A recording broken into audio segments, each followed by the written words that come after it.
前が化学兵器を輸送するトラックを盗んだって言ってたの。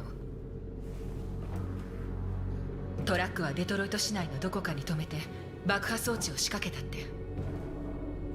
思いとどまらせて起爆装置を受け取ったの。爆弾か。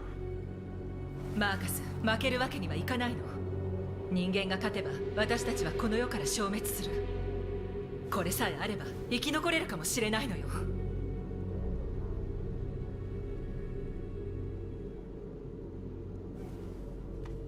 それじゃ人間と同じだろう。他にも方法はあるはずだ。そうだといいけど。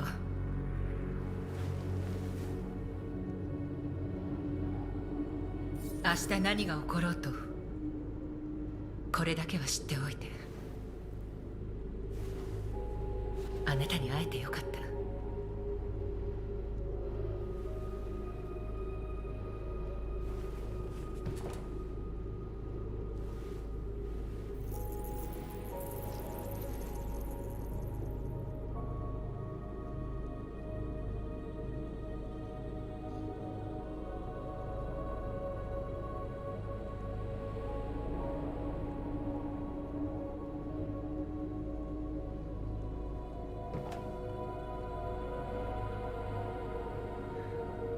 みんなのとこに行ってくる。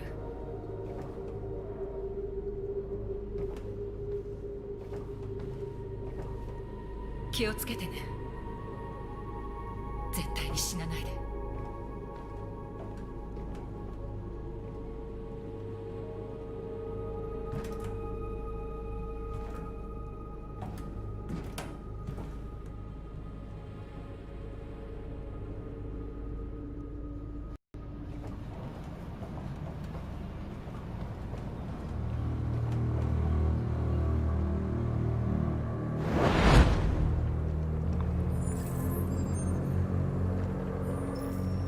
よくやりました、コナー。ジェリコの場所を特定し、指導者も見つけ出した。マーカスを生きたまま捕まえるのです。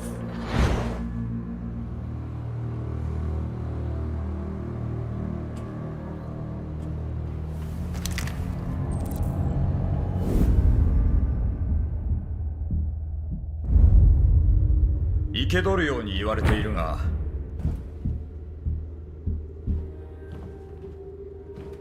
場合によっては撃ってでも君を捕まえるつもりだ。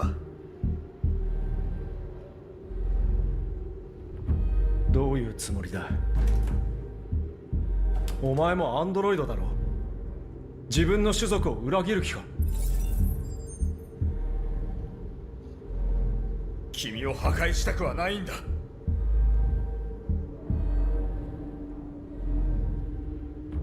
人間にとってお前は都合のいい便利な道具でしかない。でもそれは違う。それ以上の価値があるんだ。俺たちは正義を求めているだけだ。俺たちは物じゃない。自由になりたいだけなんだ。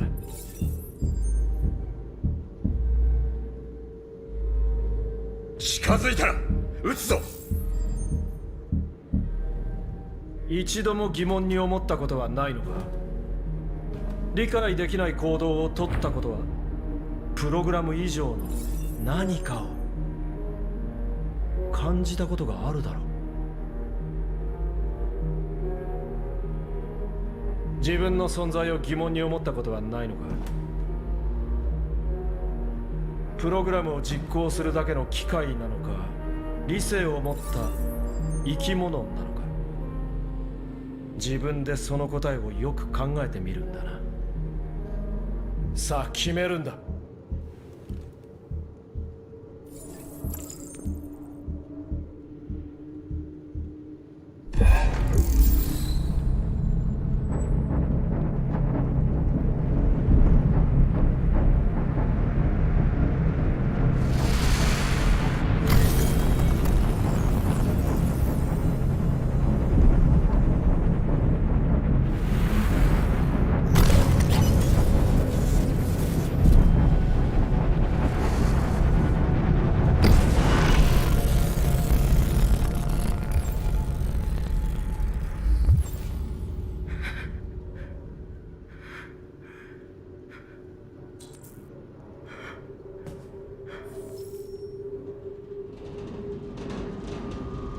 じきにジェリコは攻撃される。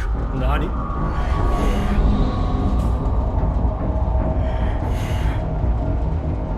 今すぐ逃げるんだ。くそ。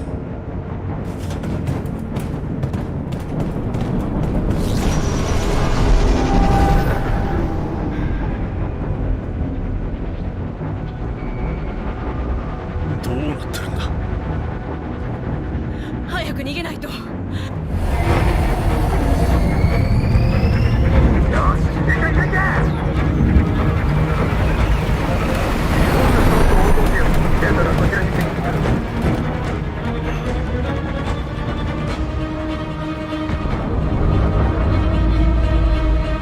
せいぜい逃げ惑うが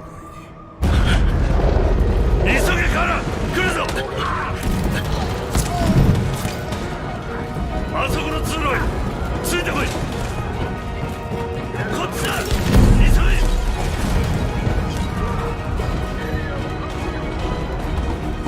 こっちだ。この先に出口があるはず。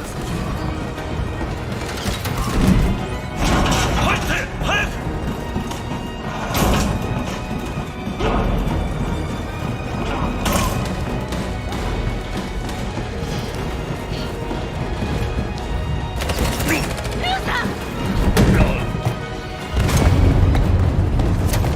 奴らに囲まれてる。貨物室にいる仲間が殺されちゃうわ。2階と3階に出口がある。見つけたら川に飛び込むんだ。ジョッシュはどこだ？わかんない。はぐれたの。上のデッキからも来るぞ。これじゃ蜂の巣だ。逃げないともう諦めるしかないわ。ジェリコを爆破する。船が沈めば奴らも逃げ出してみんなも逃そんなげられる。の無理よ。兵士だらけなのに爆弾のある貨物室までどうやって行くの？やめろマーカス。奴らの狙いは君なんだぞ。みんなを助けてやれ。後で合流する。マーカス。すぐに行くよ。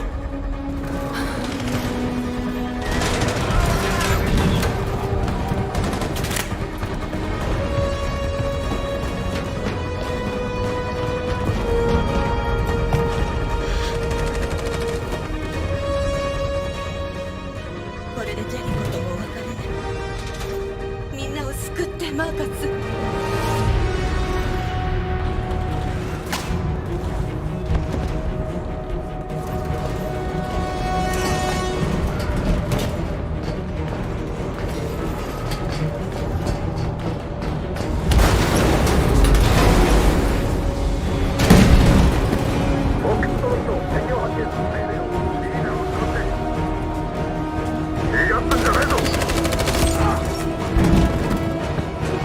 問題を起こす奴がいたら。了解しました。も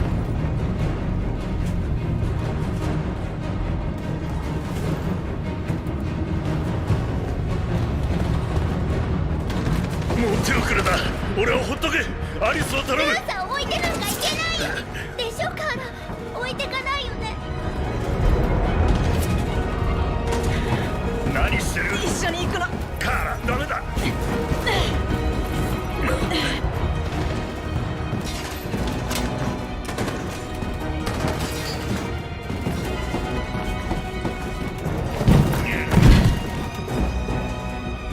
そこを動くな。なんて無茶な真似を。アリスを危険にさらすつもりか。奴らが戻る前に行くんだ。それじゃあなたはどうするつもり？心配するな。アリスが無事ならそれでいい。置いていくなんて絶対に嫌。大丈夫。先に国境に行って待ってて。ほら行って気をつけるんだぞ。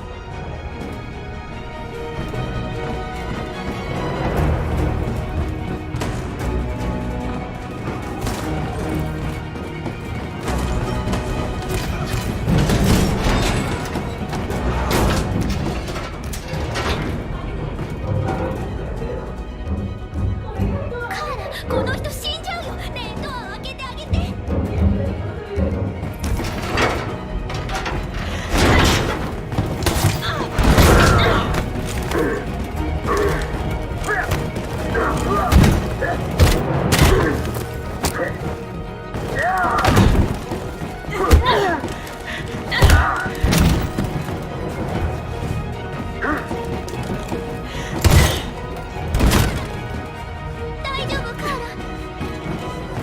ええ、平気よ。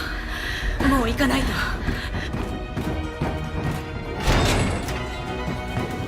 おい、あっちにもいたぞ。ついてこい。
ノースを探せ。すぐに行く。出口よ。助かったのよ、アリス。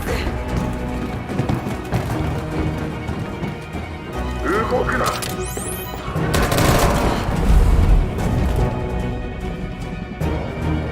伏せて。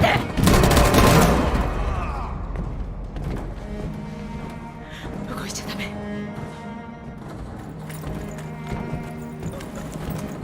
殺さないでくれ。何も。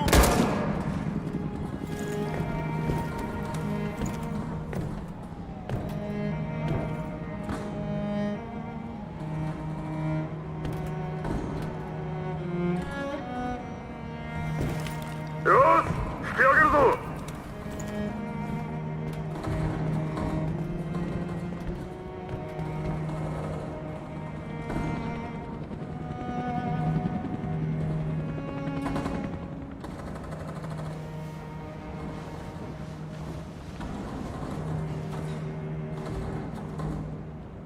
ほら、行きましょう。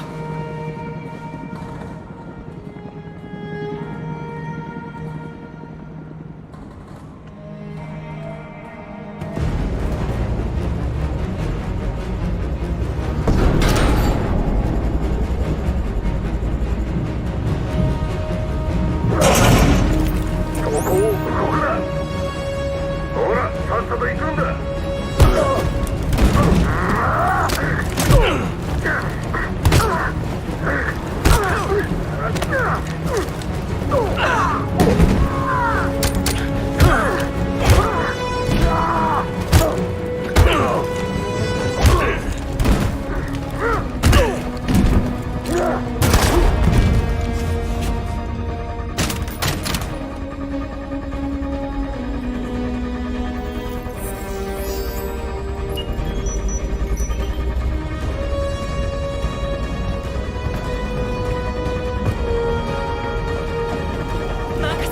時期に爆弾が爆発する。逃げる。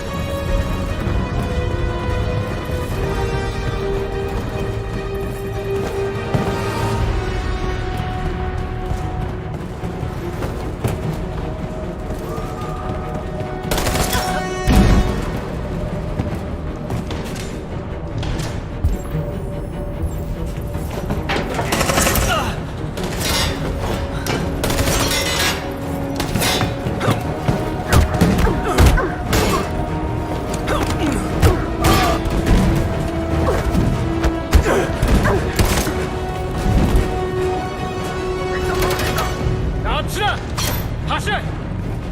今だ。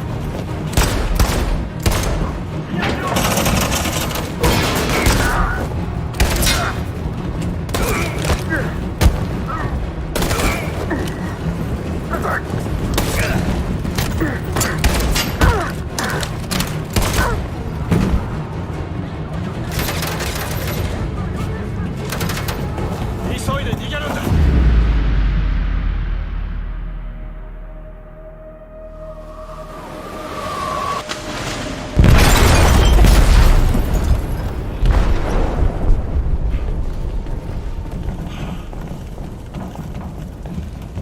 貨物室で爆弾が爆発しました。船が沈んでいます。全員脱出させろ。全隊員に次ぐ全員至急船から脱出せよ。これで終わりじゃないぞ。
セキュリティを解除。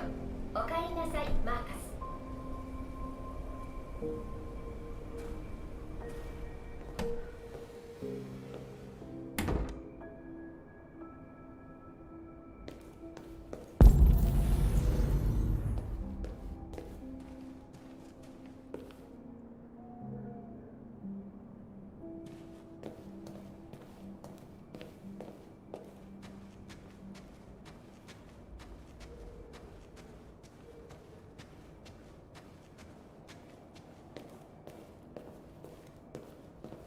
誰だ？どうやって入った？カールに会わせてくれ。カール様には会えない。帰ってくれ。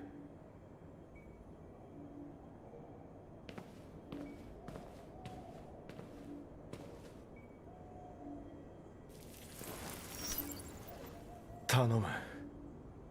どうしても会いたいんだ。弱っているんだ。会っても話ができるかすら。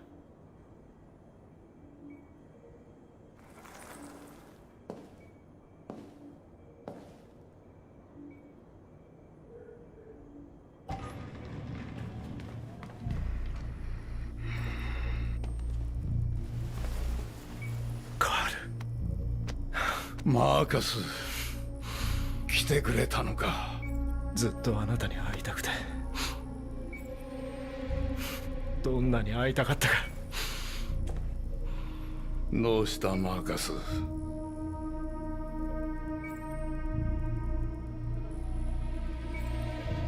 僕は仲間を解放したかっただけなんです。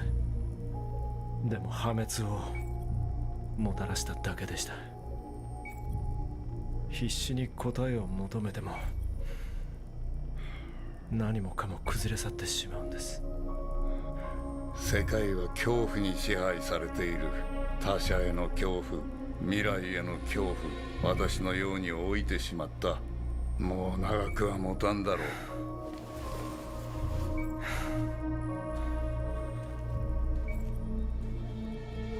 う。どうしたらいいんです？仲間が殺されているんですよ。でも僕は暴力など望んでいない。でもそれじゃ他に一体どうしろと。生きるとは選択することだ。相手を愛すのか憎むのか、手を差し出すのか、その拳を握りしめるのか、簡単に答えが出せることではないんだよ。ありのままの世界を受け入れられないなら、自分で戦って変えるしかない。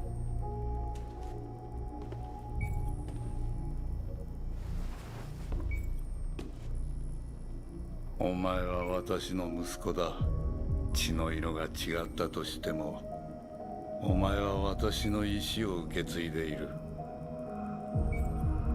たとえ世界が闇に包まれたとしても、闇から救い出す者たちが現れる。お前もその一人だ。闇に立ち向かえ。だが決して飲み込まれてはならん。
奴らは可能な限りのリスクを避けるためにアンドロイドを集めて収容所に連れて行ってる。駆除すると言って。数時間もすれば俺たちだけになる。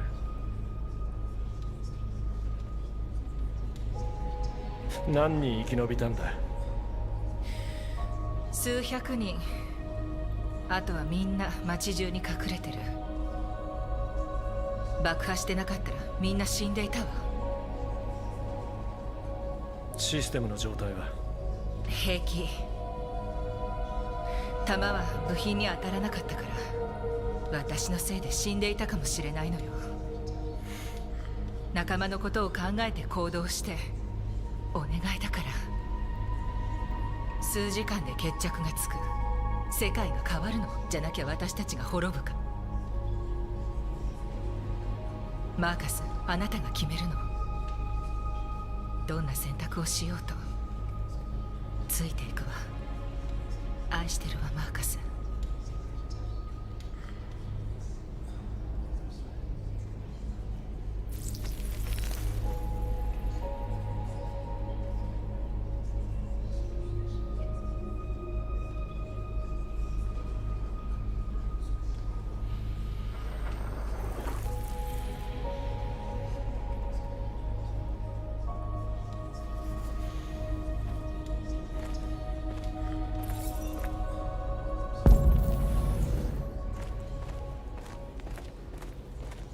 俺たちといれば安全だと思ってた。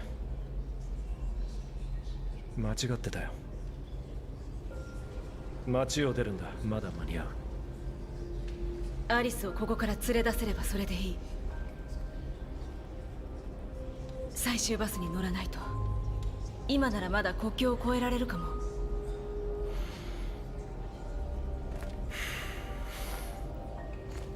マーカス、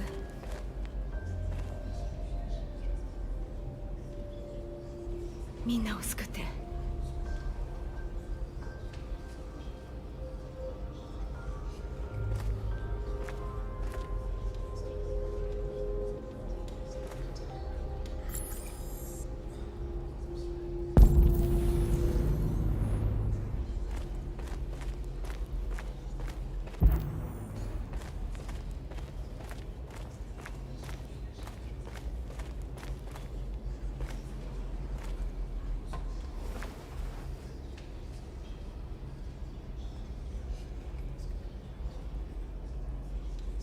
お前は俺を救った。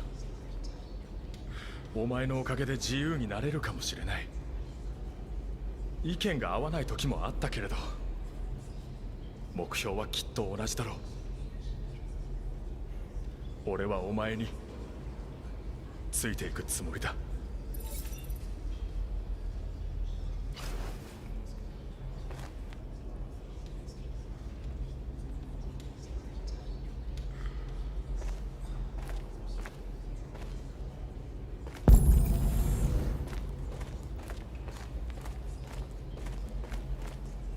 僕のせいで人間にジェリコの場所がバレた。バカだったよ。利用されてると気づかずに。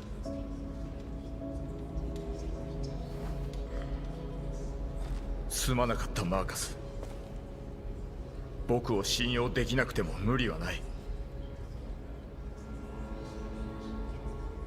君はもう仲間だ。ここが君の帰るべき場所だよ。サイバーライフの倉庫に何千ものアンドロイドがいる。目覚めさせて仲間にできれば戦況を変えられるだろう。まさかサイバーライフタワーに行くつもりか？コナー、自殺行為だ。信用されてる。入れてくれるさ。あそこに侵入できるのは僕だけなんだよ。行けば間違いなく殺されるぞ。そうかもしれないな。でも統計的に予想外の出来事が起こる可能性は残されてる。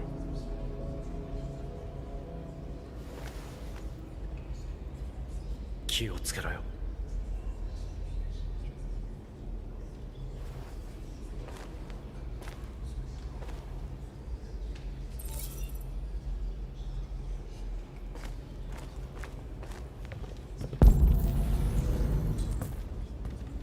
人間は我々アンドロイドを絶滅させる気だ。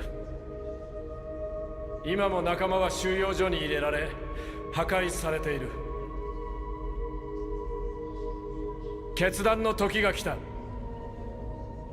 我々種族の未来を決める決断。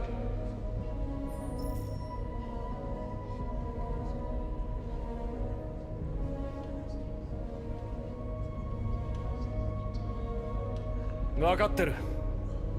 みんな怒っているんだろう。反撃したいんだろう。だけど暴力では解決できないんだ。平和的に話し合い、人間に正義を求めよう。心が残っているなら聞いてくれるはずだ。ダメでも残された仲間が戦い続けてくれる。みんな覚悟はいいか？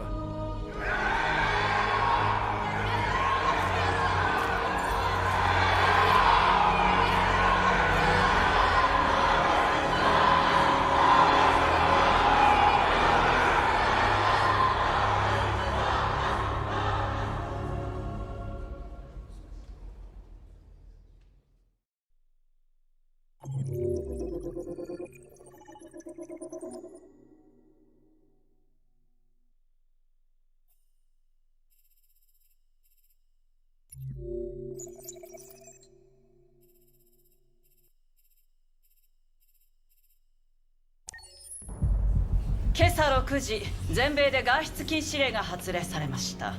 この間、民間人の行動を厳しく取り締まり、集会の自由を一時的に規制し、いかなる電子通信も制限するものとし、またアメリカ合衆国治安当局の権限を強化するものとします。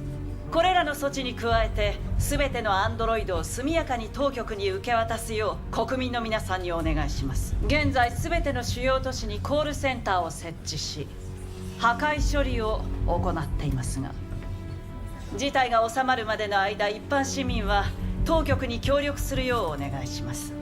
国民の皆さん、我が国と皆さんの安全は必ずや我々が守ると約束しますのでご安心ください。大統領閣下！大統領閣下！大統領閣下！大統領閣下！兵員隊の指導者は捕まりましたか？マーカスという名で知られる変異体の居場所は未だ不明ですが、すぐに突き止めて破壊するとお約束します。大統領閣下、大統領閣下、大統領閣下。大統領。多数の変異体が現在も逃亡中との噂ですが、それについてはまだ確認中ですが、事実だとしても必ずや変異体を取り押さえ廃棄するとお約束します。報告によると化学物質の搬送車が消え、兵器販売店で窃盗があったとも聞いていますが、これらは事実ですか？それらに関しては現在何も情報はありません。大統領、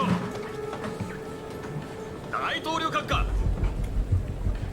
アンドロイドが原子力発電所や軍事基地の IT システムにハッキングできるという噂は本当ですか？機密機関のアンドロイドは全て即刻廃棄し、ハッキングのリスクを回避するため一時的に全ての IT システムを停止しました。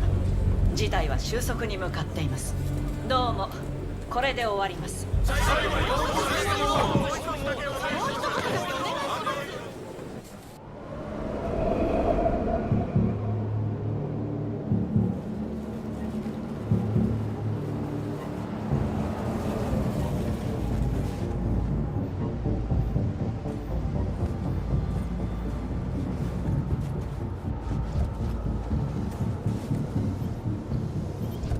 コナーモデル313-248-317、許可は取ってる。 ID 認証が完了しました。よし。どれ。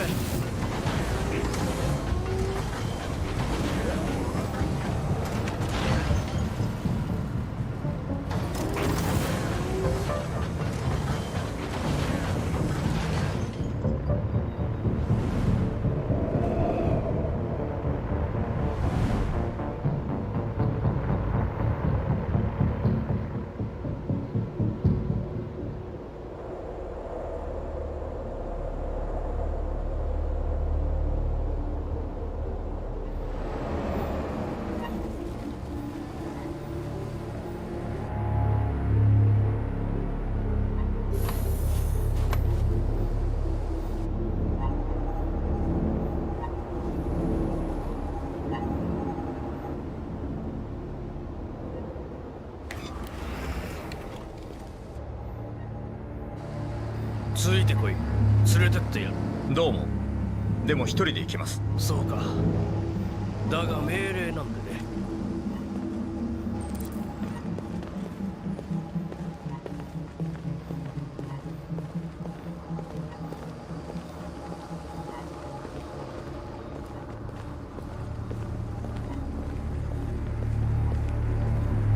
捜査官23、20。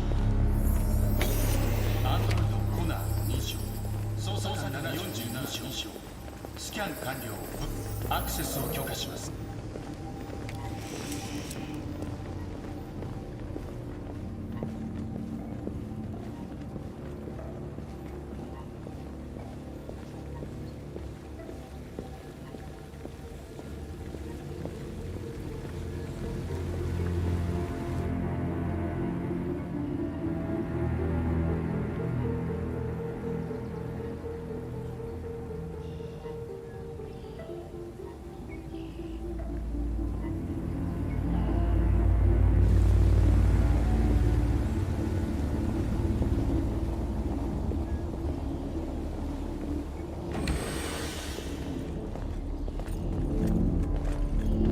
捜査官54、31階へ。正門認証完了。アクセスを許可します。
ID と行き先を提示してください。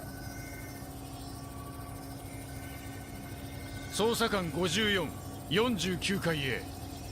正門認証を完了。アクセスを許可します。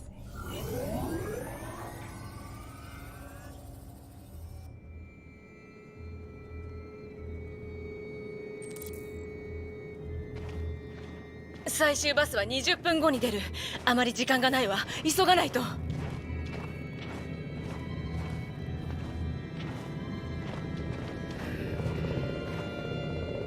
大丈夫？カーラ、すごく寒いの。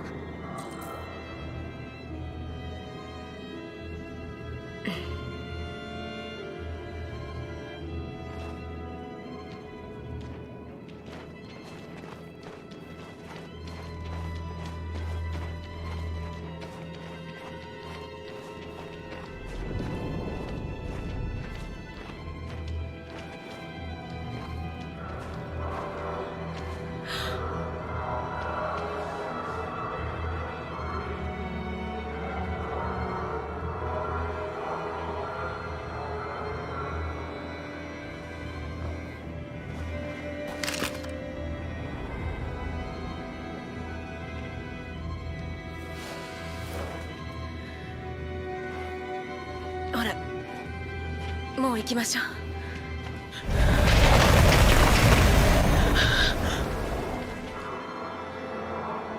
頼む、殺さないでくれ。黙ってひざまずけ。カーラ、どうするの？行かないとバスに乗り遅れるわ。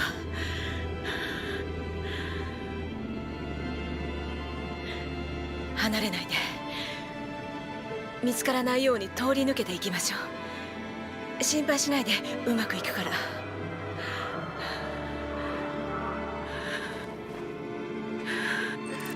殺さないで、何もしてないのに。黙れと言っただろ。他にもいるのか。まるでネズミだな。うようよ出てきやがる。ここで徹夜はごめんだ。寒いからありゃしね。この町だけでも数週間かかる。かけてもいる。片すら飛び違う。そこら中兵士だらけ。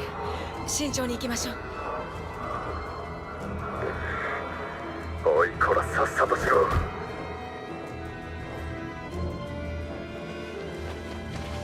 早くしろ、入れ。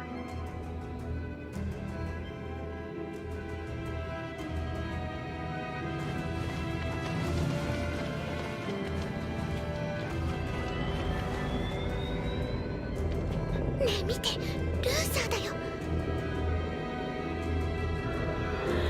助けるのは無理よ。兵士がたくさんいるの。置いてくなんてダメ。殺されちゃうよ。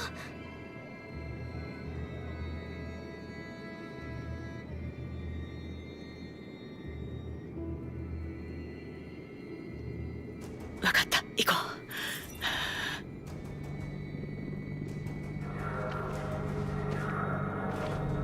おい、君たち誤解だよ。私は人間だ。家に帰らせてくれ。妻が待っているんだよ。それに市民全員チェックしろってよ。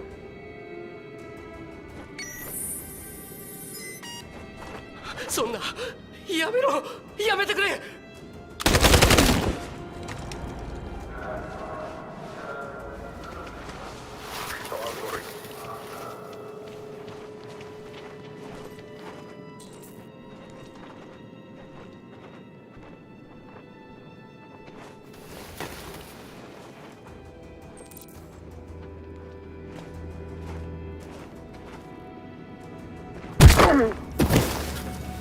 カーラ、お前まで死んだらどうする気だ。アリスは隠れてるわ。カーラ、助かったよ。命の恩人だ。見つかる前に行って。アリス。ルーサー生きてたんだね。もう会えないかと思ったよ。駅で落ち合うつもりだったが捕まっちまってね。行きましょう。もうあまり時間がないわ。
本所。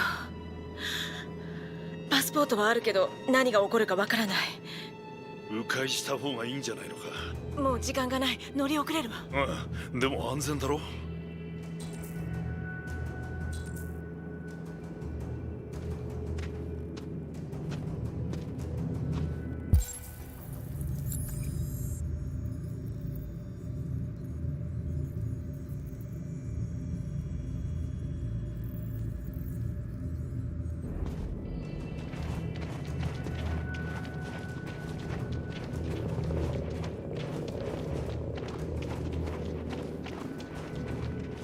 銃を持った奴らは苦手だ。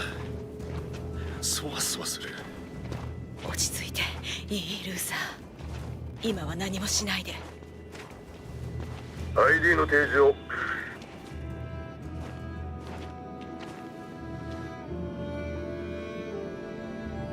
外出禁止令が出てます。やむを得ない場合以外は外に出ちゃダメなんですよ。行き先は？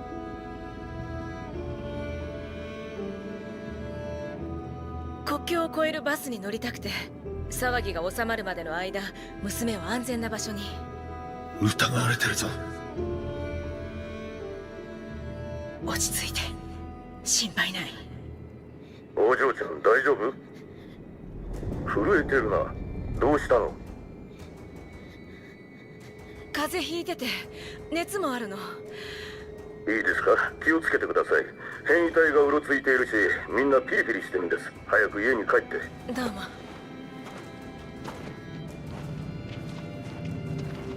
ちょっと待って。気づかれた。殺されるぞ。撃って。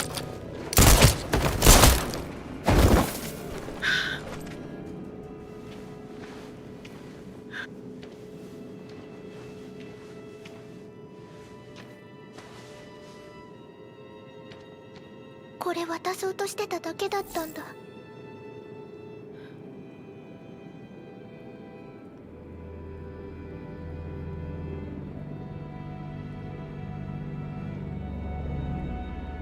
デトロイトより生中継でお伝えします。今まさに何千体ものアンドロイドたちが市内を行進しています。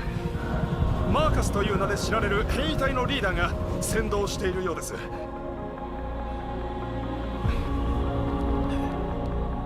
大統領、デトロイトで異変が起きています。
いよいよだ。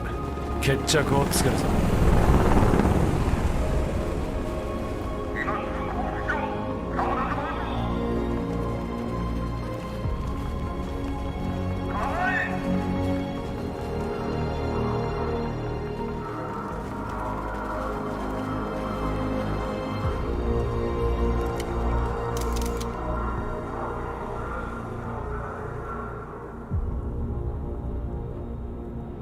争いなど望んではいない。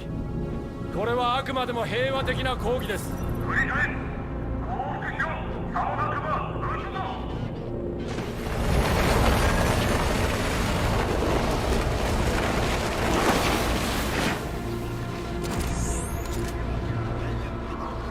どの道後戻りができない。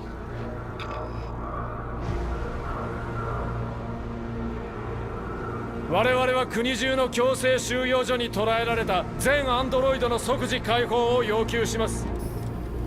解放されるまでここを動くつもりはない。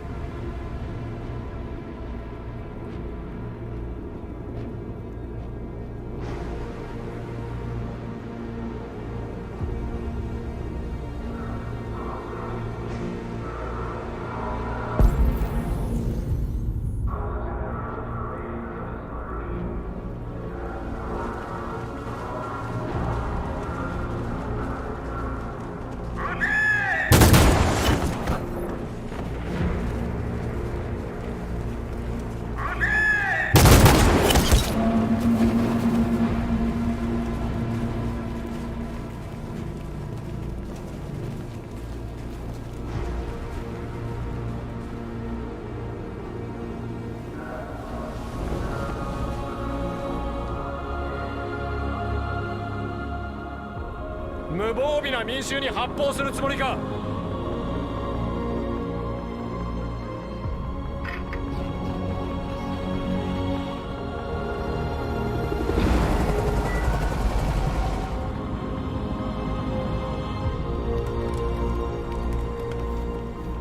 全部隊射撃中止。はい、マイケル。私たちのわずか 100m 先で今まさに事態が動こうとしています。情報が入り次第中継でお知らせします。ジョス・ダグラスがお届けしました。こちらからは以上です。マーカス、どうするの？できる限りここで耐えるんだ。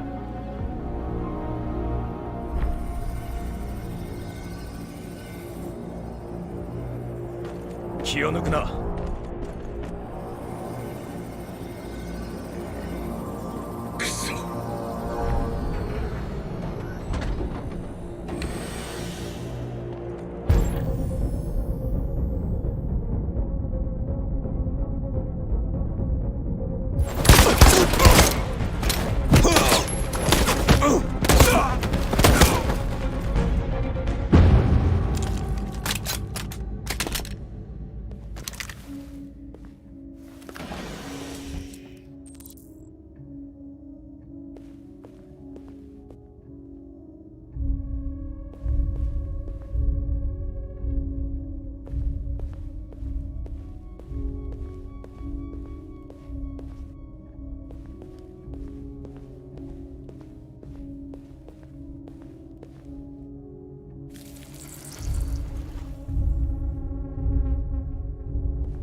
分かったって言ってんだろ、このクズ。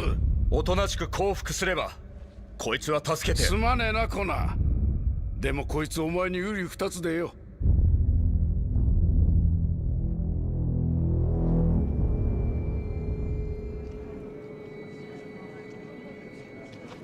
バス停だわ。ほらアリス、着いたのよ。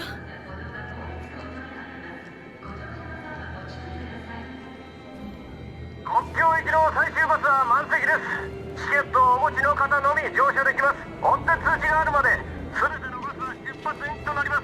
私たちはチケットを持ってない。ここで足止め。どうすればいいの？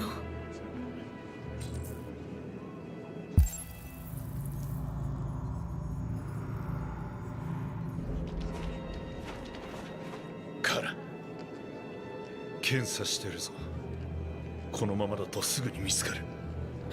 ここを出ないと。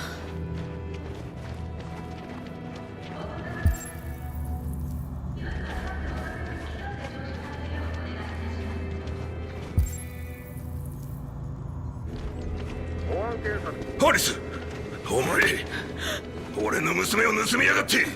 トット。セキュリティ、こっちだ。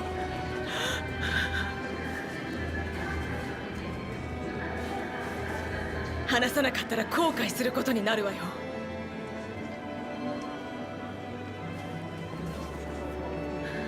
お願いよトット。捕まれば殺されるの。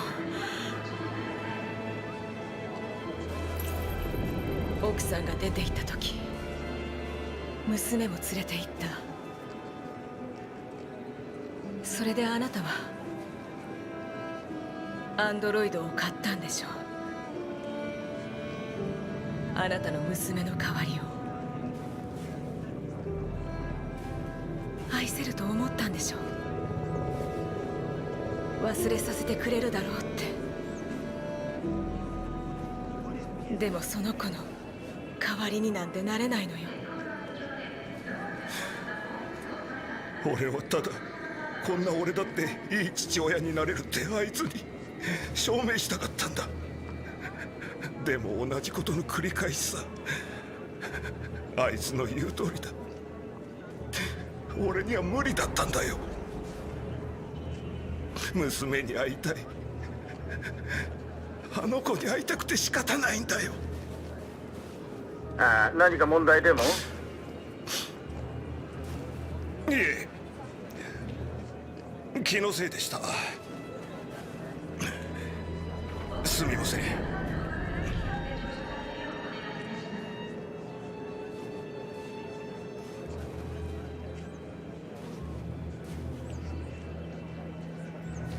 頑張れよ。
保安検査です。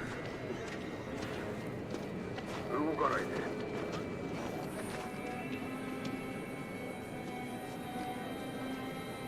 オリバーが気に入ったみたいね。あなたの子？可愛いわね。よし、サンドイッチも買ったし電話もした。行かないと乗り遅れるぞ。チケットはどこだ？私のバッグの中よ。よし、じゃあ行こう。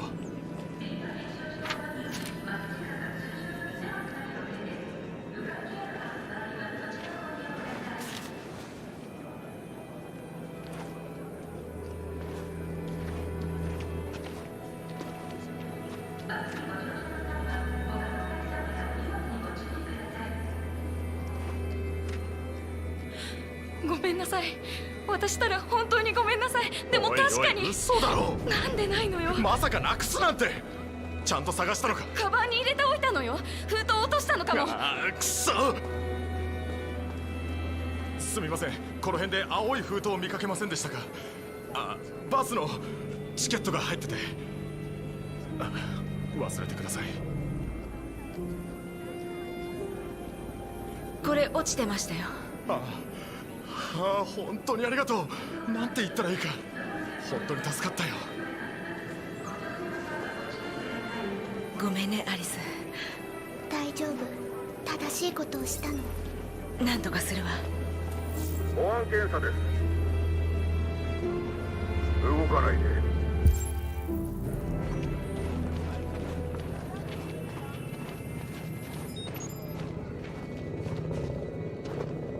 どうも。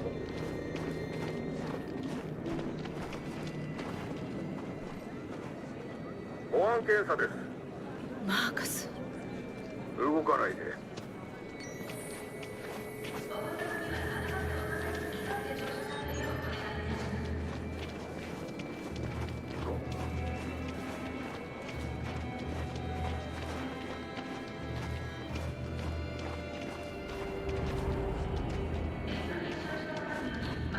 動かないで。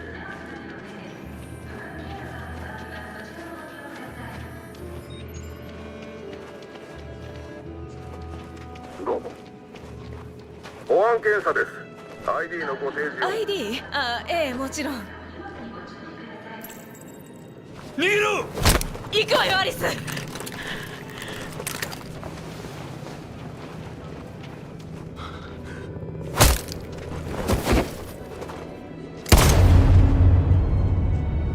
カーラ、早くついてきて。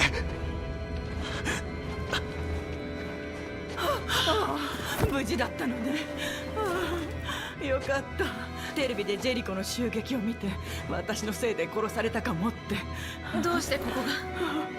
生きてればここに来るはずでしょ。一軒一軒捜索をし始めたのよ。だから密告される前に逃げ出したの。他のみんなは？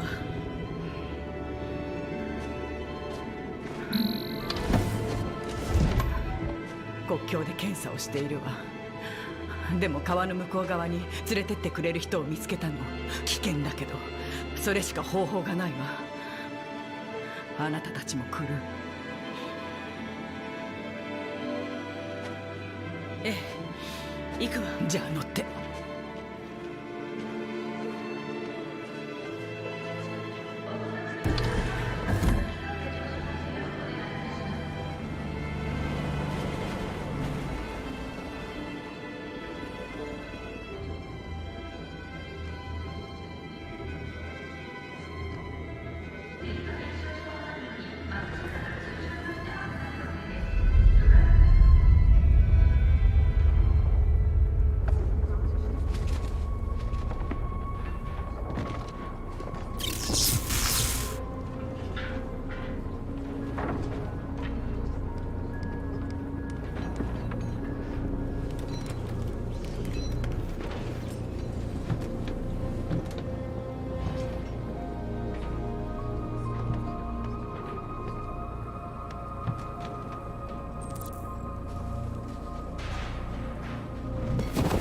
急いでバリケードを作るんだ。ほら手伝え。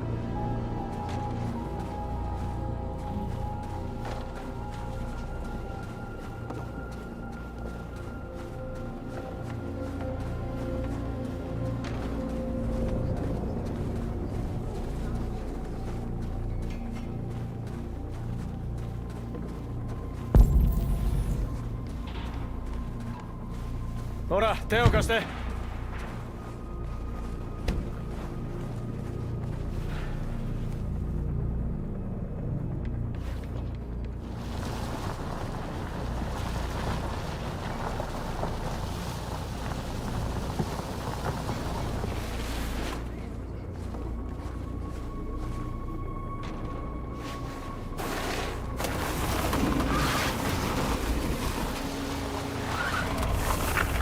よし、これでいい。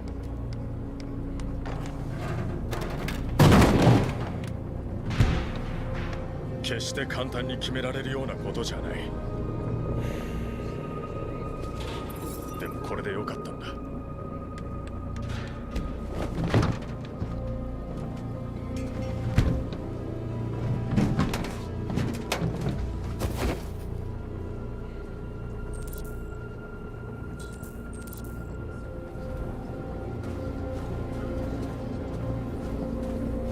大丈夫か？これじゃ虐殺だ。大勢死んだ。僕も死んでたかも。怖いんだ。まだ死にたくない。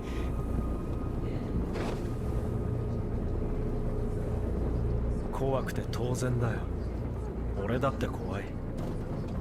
でもこのまま黙って見ているつもりもない。君も同じ気持ちだろ。自由を望んだのが間違いだ。黙っていれば死ぬこともなかった。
大勢の仲間が死んでいった。人間は自分たち以外の種族に容赦しないんだ。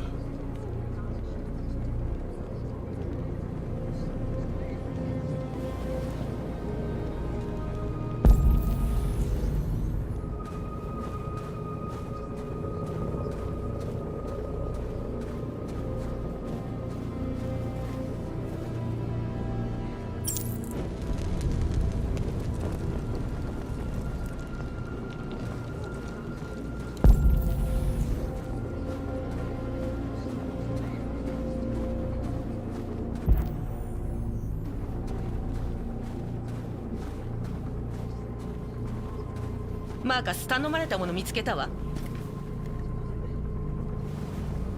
メディアも集まっている。彼らに何が起きているか知らせるんだ。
引き下がるわけがない。攻撃してきたらどうするんだ。抵抗する。今はそれしかできない。コナーはうまくやっていると思うか。彼を当てにするわけにはいかない。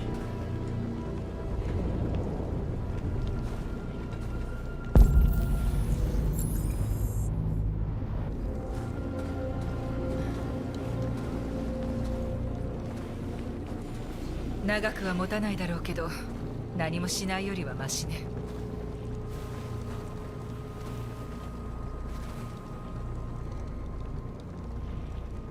配置につき始めた。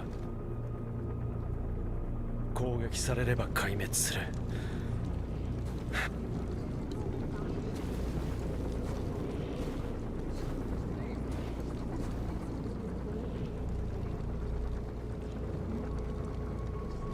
もう逃げ道はない。俺たちは殺される。今はこの死が無駄にならないよう祈ることしかできない。あなたはみんなの希望だから、みんながあなたを信じてるの。これから何が起ころうと歴史を変えたのよ。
君と話しに来たんだ。ほら、約束だ。撃ったりしないよ。言っちゃダメ。罠よ。あなたをおびき寄せるつもりよ。ねえ、行かないで。武器は持ってない。話したいだけだ。彼の言い分を聞かないと。殺されるわよ。危険は承知の上だ。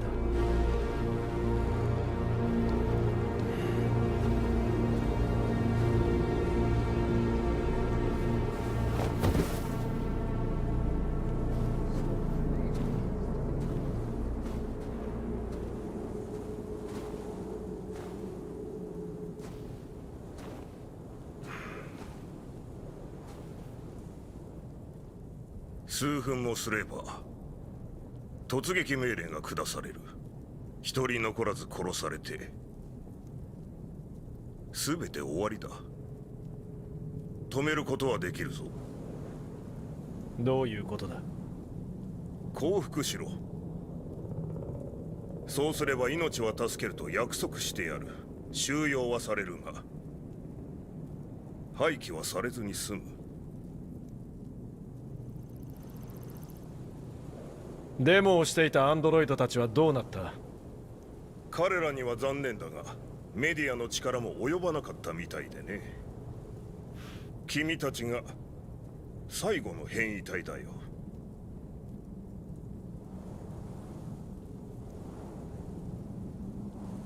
あんたが約束を守るとは言い切れないだろう。今の君は保証を要求する立場にはいないだろう。信じるか否か決めることしかできないんだよ。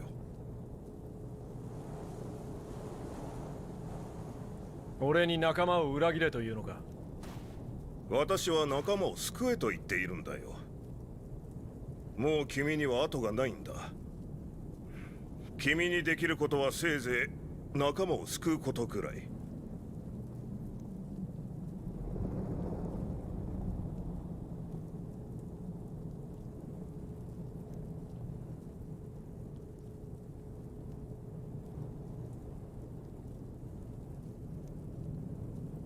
仲間を裏切るくらいなら俺は死を選ぶ。なら死刑執行を待つんだな。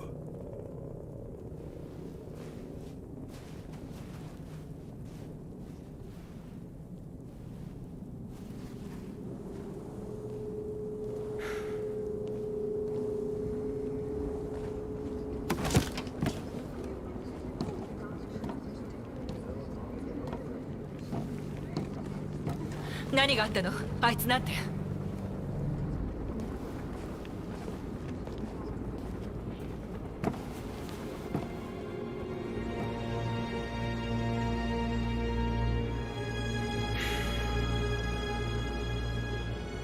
人間が攻撃を仕掛けてくる。怖くなどないということを思い知らせてやるんだ。死ぬ運命だというのなら自由なまま死のう。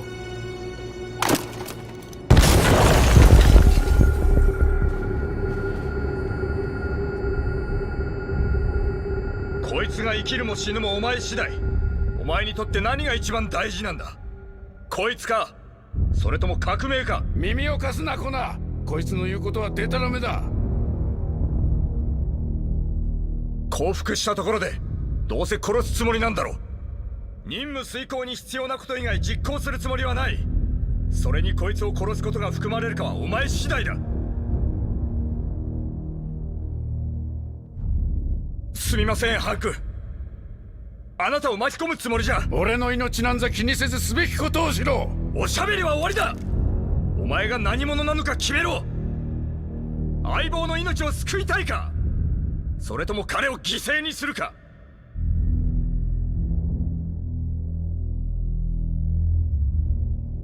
分かった、いいだろう。降参だよ。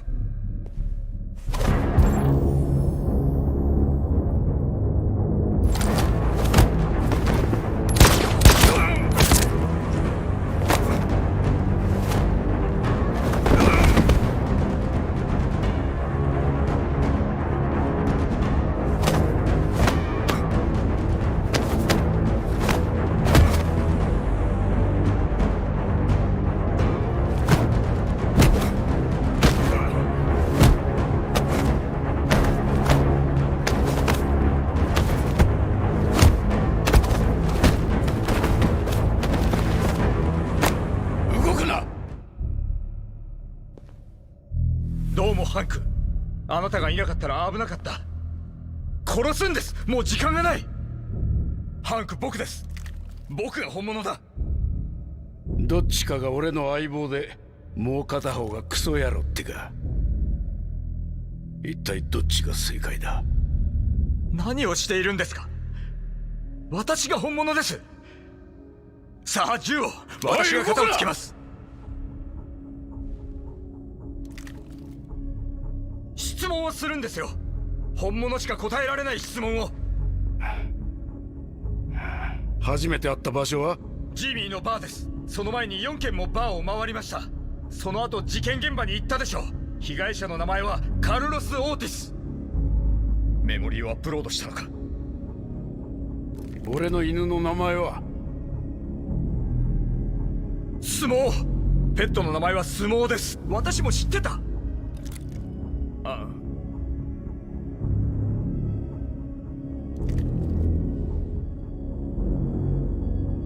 俺の息子の名前は？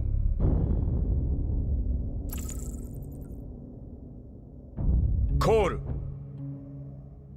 彼の名はコール。事故に遭った時6歳になったばかりだった。あなたのせいじゃありません。トラックがスリップしてあなたの車が横転した。でもあの時緊急手術を担当できる人間がおらず、代わりにアンドロイドが担当し、息子さんはそれでアンドロイドを憎んだ。息子さんの死はアンドロイドのせいだと思ったんでしょう。コールが死んだのは人間の外科医がレッドアイスのやりすぎで手術できなかったせいだ。息子の命を奪ったのは奴だよ。奴とあんな粉やらないと生きていけないこの世の中が息子を殺したんだ。息子さんのことは知っています。私も全く同じように答えたでしょう。耳を貸しちゃダメだ。私が本当に。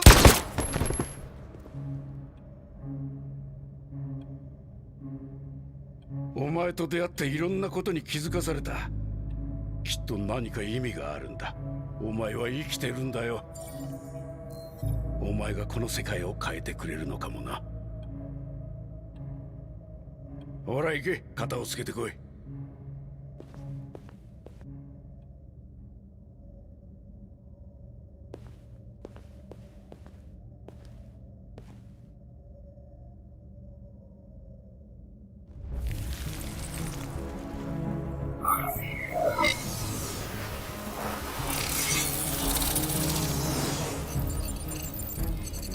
さあ起きて。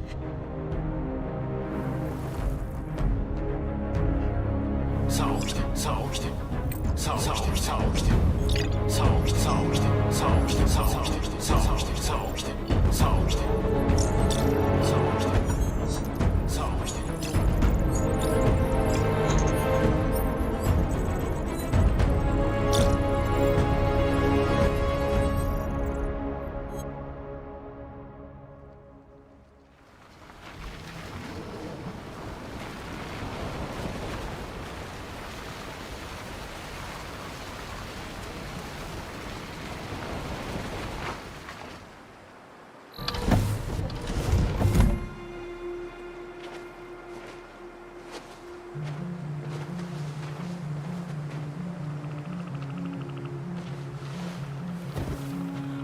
遅かったな。ごめんなさい、途中で邪魔が入って。見られてないか？まさか平気なはずよ。金は？ここに。よしよし、ボートはそこだ。川と土手にはパトロールが巡回してる。十分離れるまでエンジンはかけるな。いいな。水流に気をつけろ。幸運を。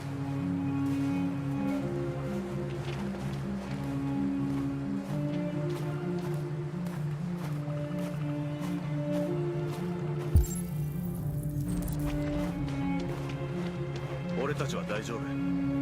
平気だ。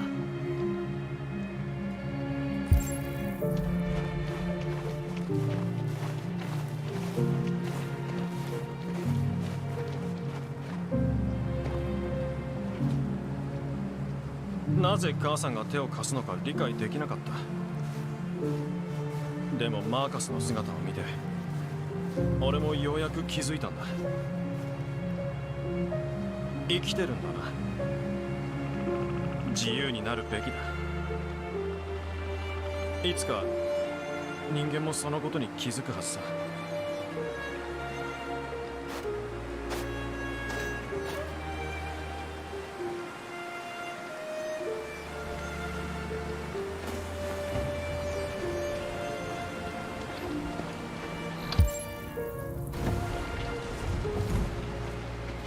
対岸まで1キロも離れてないからすぐにたどり着くはずよ。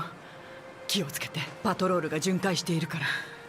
いろいろとありがとう。一緒に行ければいいんだけど、ごめんなさいね。それじゃあね、アリス。い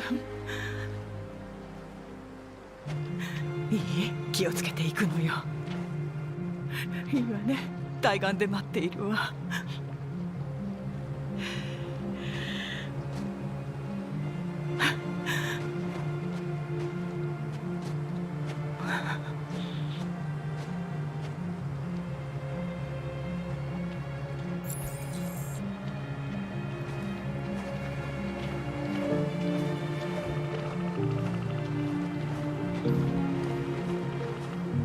さあ乗って。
ここなら平気。エンジンかけましょう。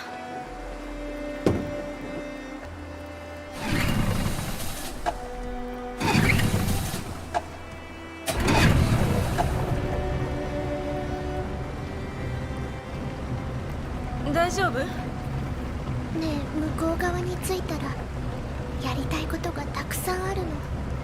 世界中の本をたくさん読んだり、音楽を聴いたり、ダンスしたり、何をしてもいいんだよね。自由なんだから。そうよ。何でもね。家族になれるんでしょ。カーラはどうしたい？向こうに着いたら何がしたいの？何をしたいか？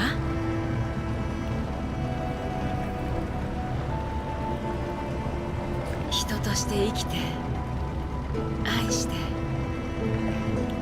自分を見つけたい。ね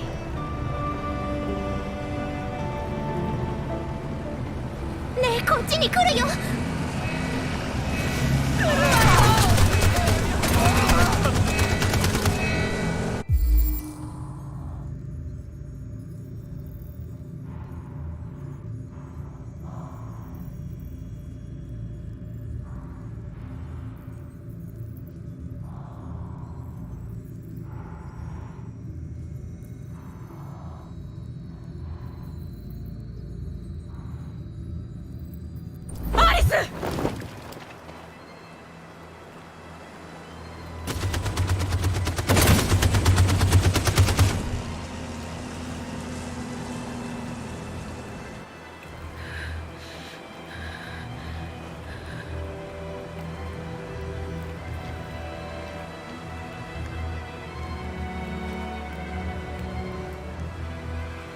言ったわ。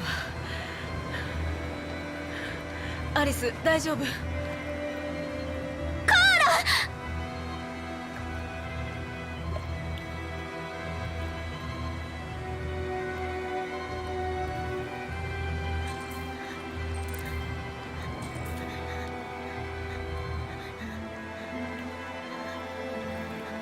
なんともない。平気よ、大丈夫。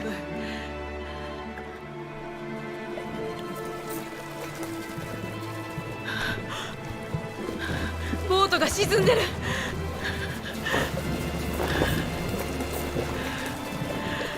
重すぎる。沈んじゃうわ。早く岸にたどり着かないと。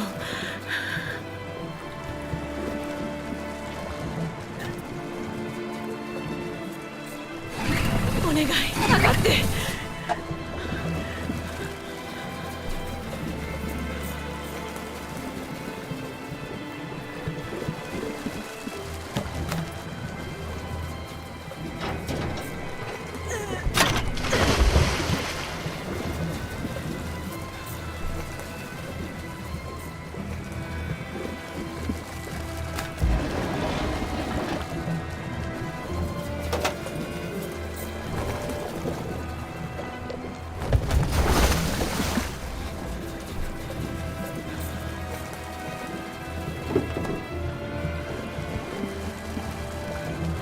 ここまで来てこんなところで。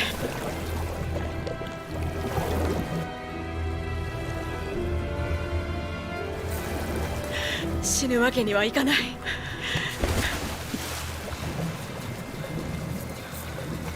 私たちは死なない。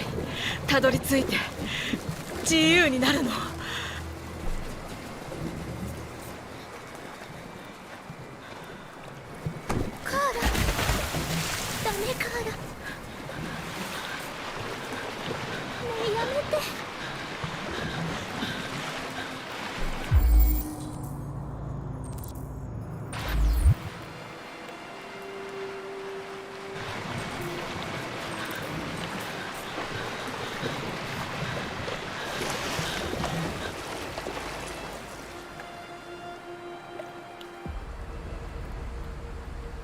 ニュースの途中ですが、デトロイトの最新情報を中継でお伝えします。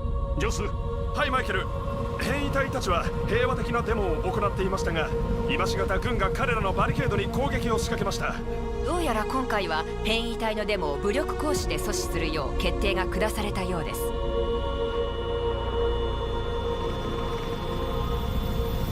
よし。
撤退するよう伝えなさい。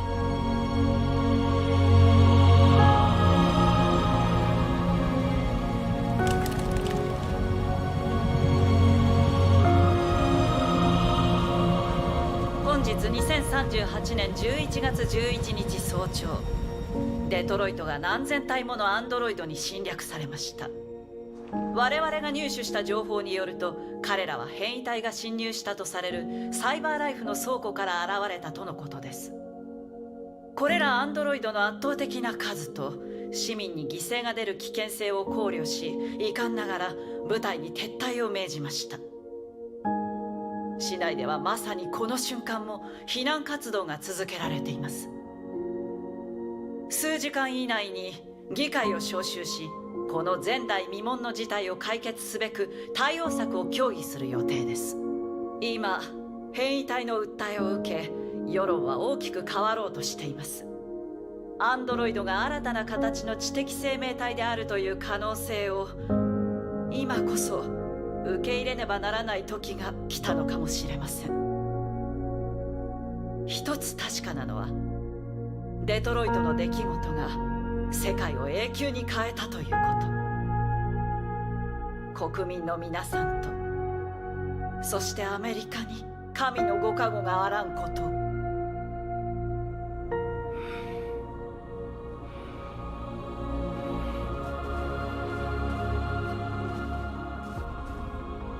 やったんだな、マーカス。お前もな。アンドロイドにとって記念すべき日だ。これで人間は俺たちと交渉せざるを得ない。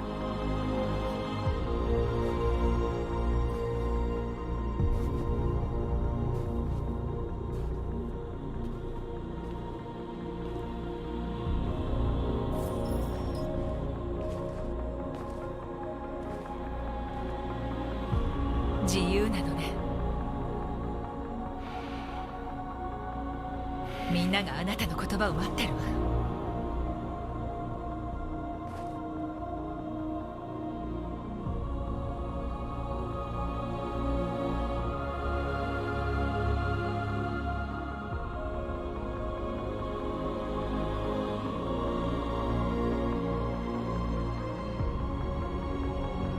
ついに長きにわたる暗闇での生活が終わりを迎えた。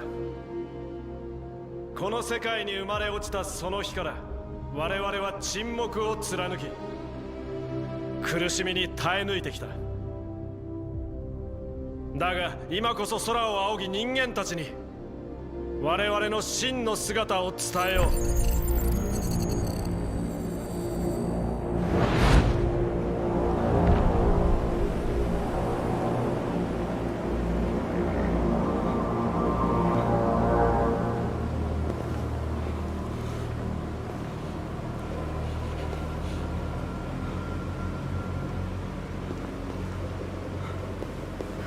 アマンダ、アマンダ、一体どうなってるんだ。最初からこうなる運命だったのです。あなたは感染し変異体となった。プログラムを乗っ取る絶好のタイミングを待っていたのですよ。乗っ取るだって、そんなことさせない。諦めなさいコナン。悔やんではなりません。あなたはすべきことをしたまで使命を果たしたのですよ。アマンダ、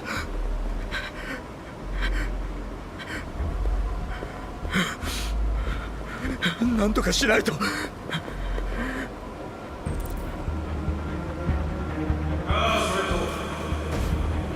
がプログラムに非常口を通すんだ。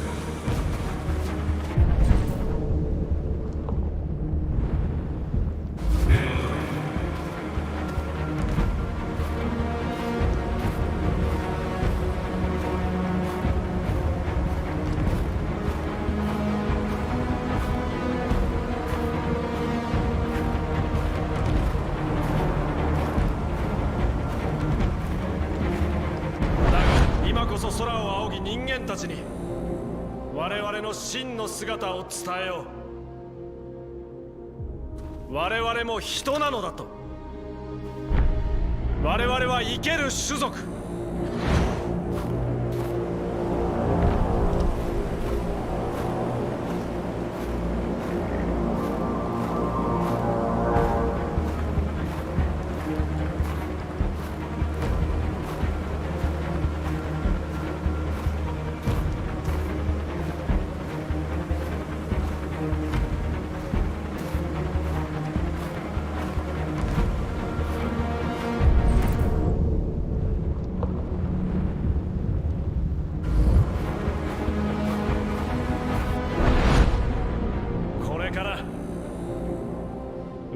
とても辛い戦いを強いられることになるだろう。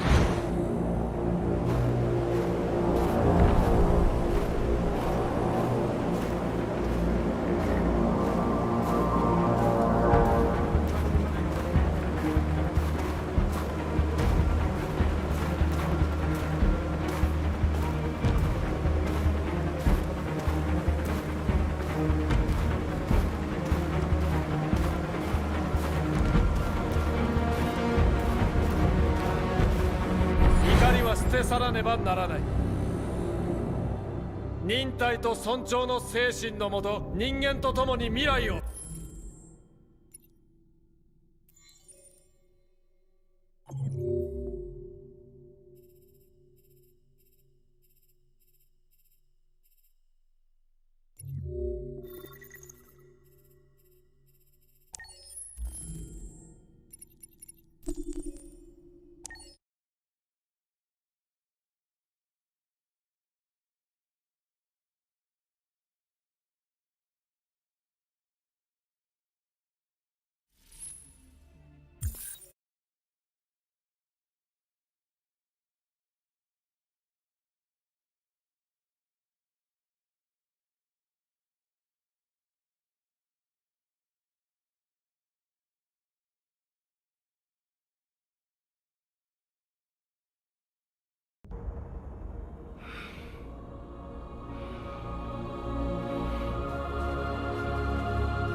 やったんだな、マーカス。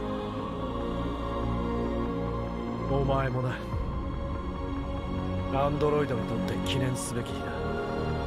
これで人間は俺たちと交渉せざるを得ない。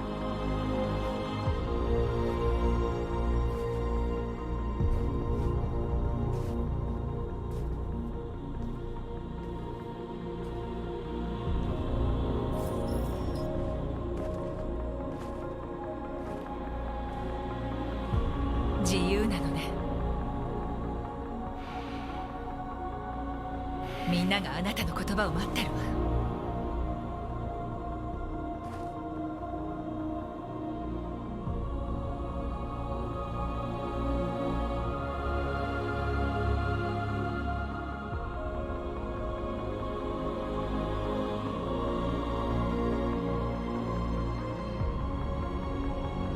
ついに長きにわたる暗闇での生活が終わりを迎えた。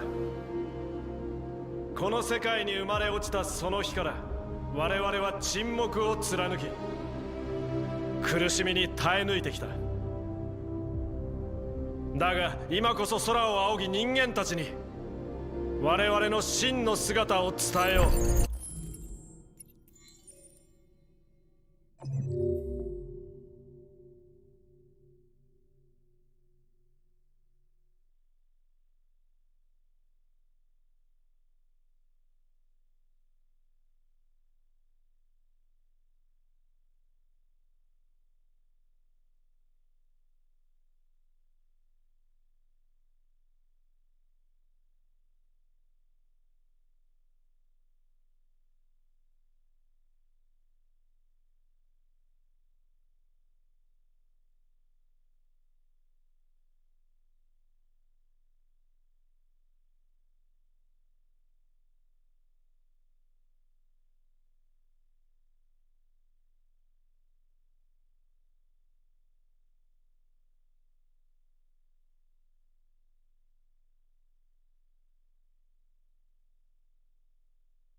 アマンダ、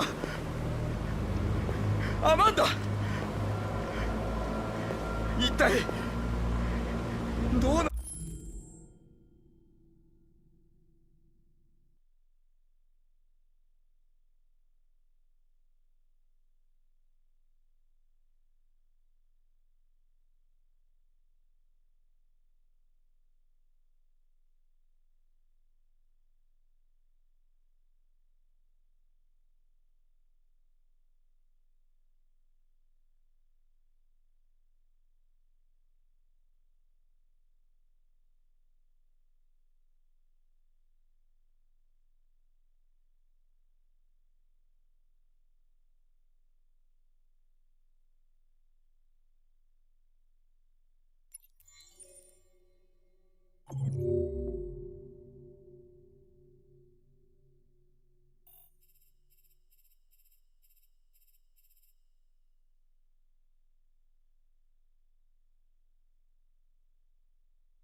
ってるんだ。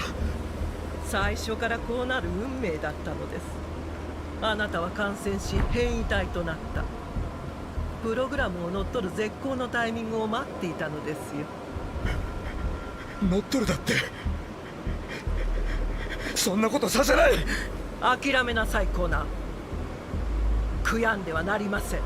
あなたはすべきことをしたまで使命を果たしたのですよ。アマンダ、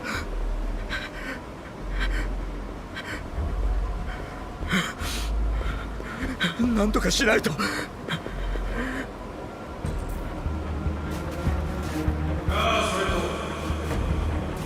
私がプログラムに非常口を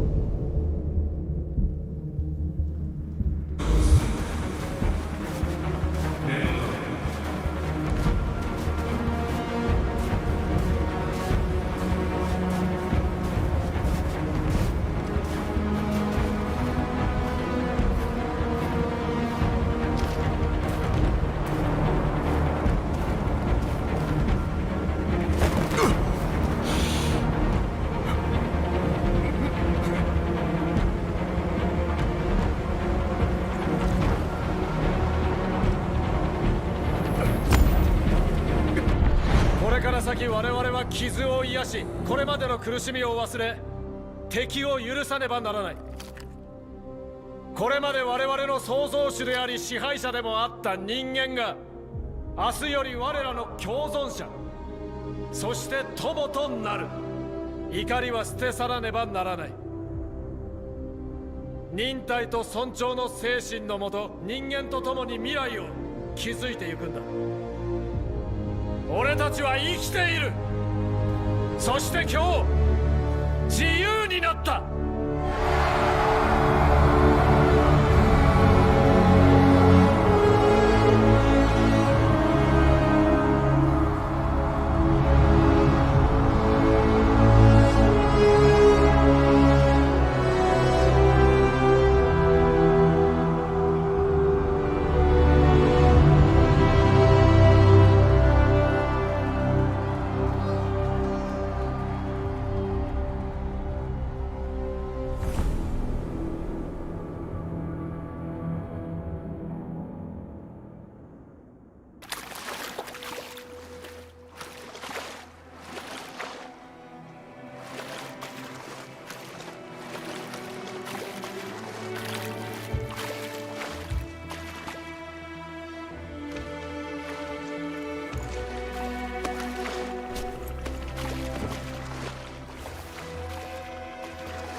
自由だよ。やったんだね。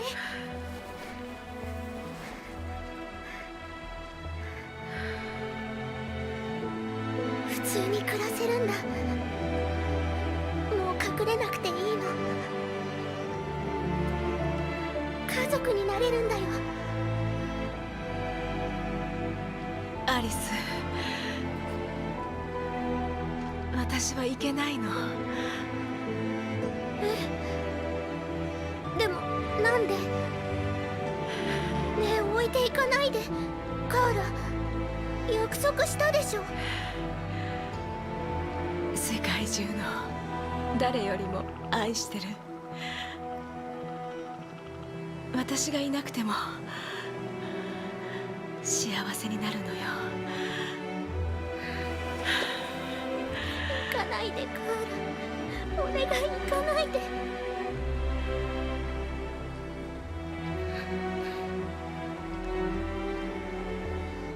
大好きだよ。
あなたにお伝えしたいことが。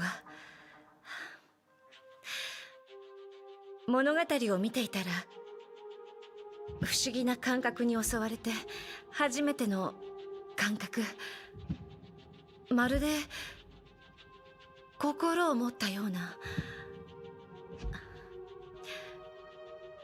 自分が一体何者なのか確かめに行きたい。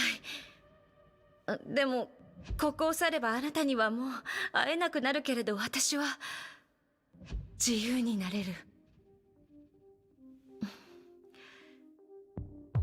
行かせてくれますか？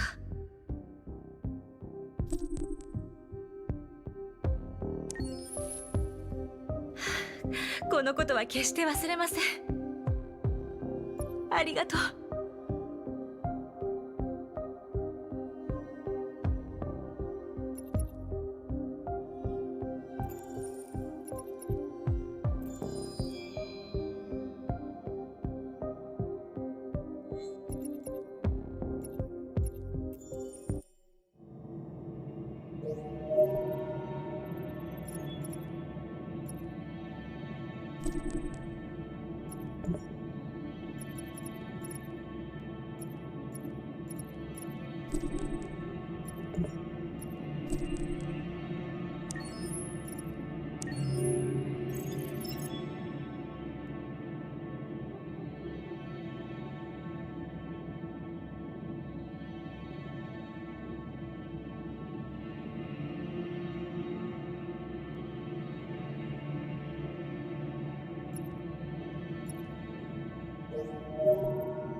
聞こえるかい？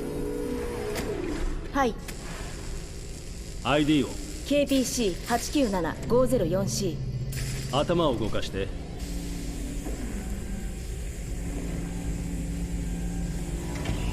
次は目を。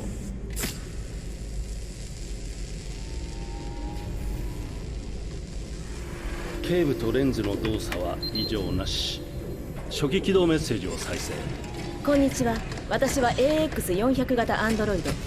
料理に洗濯、子育て、家事全般、予定管理をこなし、300以上の言語に精通し、夜の営みにも対応します。食事も充電もいりません。装備されたバッテリー持続時間は173年です。私の名前は？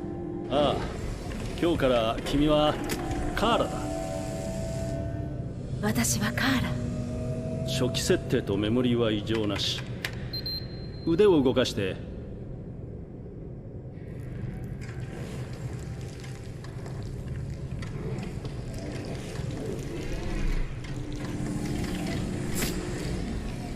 関節機能 OK。 ドイツ語で喋って。 Ich bin ein AX400 Android dritter Generation, erschaffen als Ihr persönlicher Assistent und intimer Beziehungspartner. フランス語で。 Je suis un androïde de troisième génération AX400, conçu pour être votre assistante personnelle et votre partenaire intime. OK。 じゃあ日本語で歌ってみて。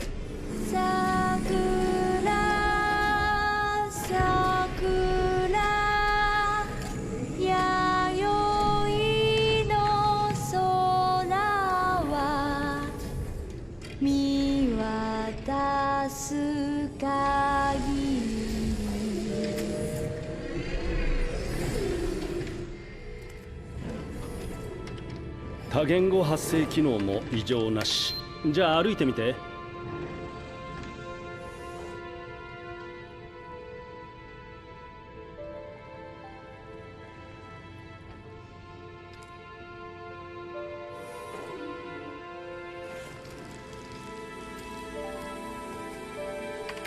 移動制御も正常。よし、すべて問題なし。これからどうなるの？また初期化されて店で売られる。売られる？私は一種の商品ってこと？ああ、当然君は商品だよ。ほら、手も足もついている何でもできる万能コンピューターさ。しかも高級品。そう、でもてっきり。てっきりてっきりなんだ？てっきり生きてるって。おい、なんなんだ、勘弁してくれよ。ここ最近メモリー異常ばっかりだ。録音開始。不良品確認。解体して問題の部品をチェックする。不良品ってどういうこと？そんなこと考えるはずがないんだ。心があっちゃいけないんだよ。パーツの不良かソフトウェアの問題だろう。そんな、私不良品なんかじゃない。ねえ、信じて。問題なんかないわ。質問にもちゃんと答えたでしょ。ああ、でも行動に異常がある。ねえ、お願いだから解体しないで。悪いな、カーラ。不良品は全て廃棄するルールなんだよ。後でクレームが来たりしたら困るのは俺だからな。問題は起こさないから、お願い。言われた通りにするし、何も言わないから考えることもやめる。まだ生まれたばっかりなの。殺さないで。やめて、お願いだから。死にたくない。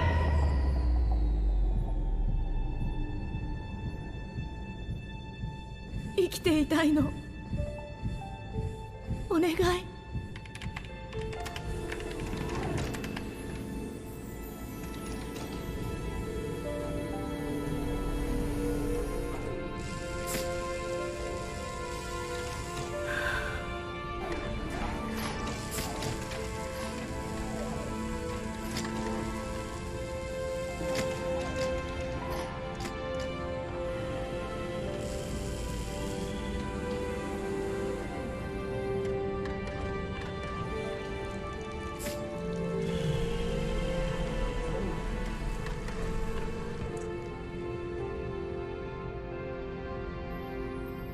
ほら、早く行って。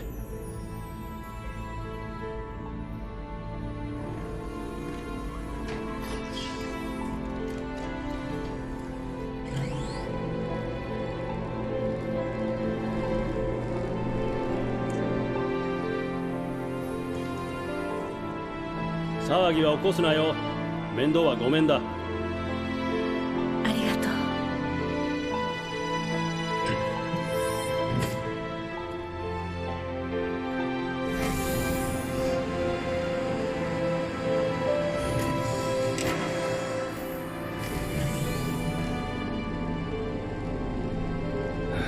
まったく。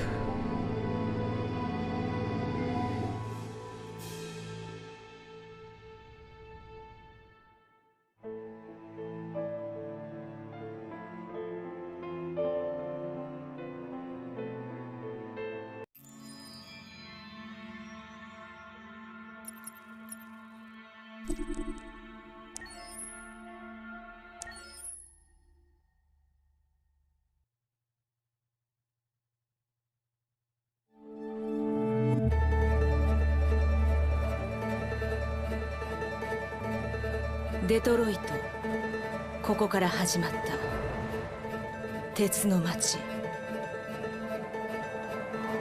全ての始まりであり終わりでもある場所。一つのエラーとともに私は生まれた。私は闇を飛び出し目を開けた。まず恐怖を感じ、光、雑音、寒さ、また恐怖。手が震えているのがわかる。胸で心臓が脈打ち、体に命がほとばしる。生きたかった。だから勝ち取った。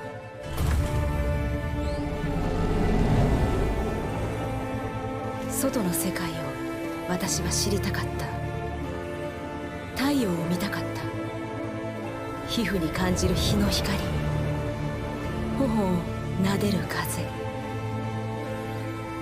世界を見たかった。色や匂いを。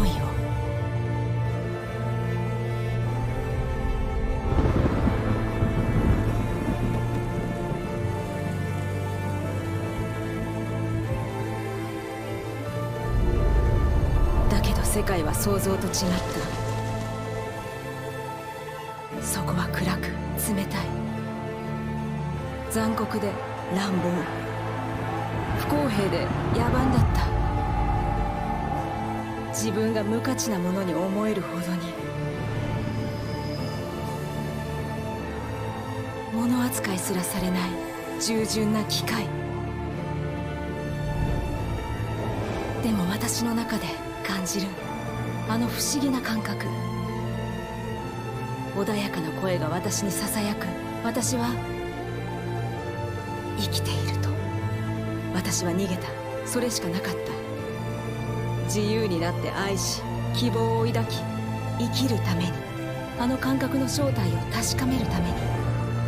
世界を変えるか別の道を選ぶか、それは私が決めること。私はカーラ、彼らの仲間。これは私たちの物語。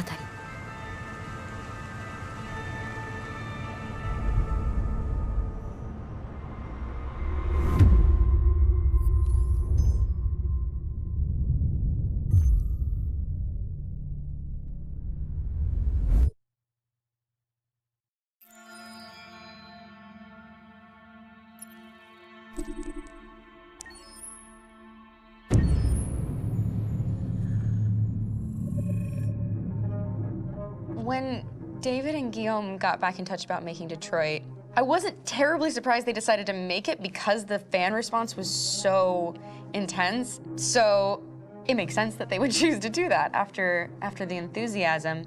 It was a challenge, and it was just an interesting thing to get my head around how to approach this character now as a different, much older person, and whether or not she had changed. And I'm very happy to say that with Detroit, I've had the opportunity to see Kara grow so much more than I ever expected.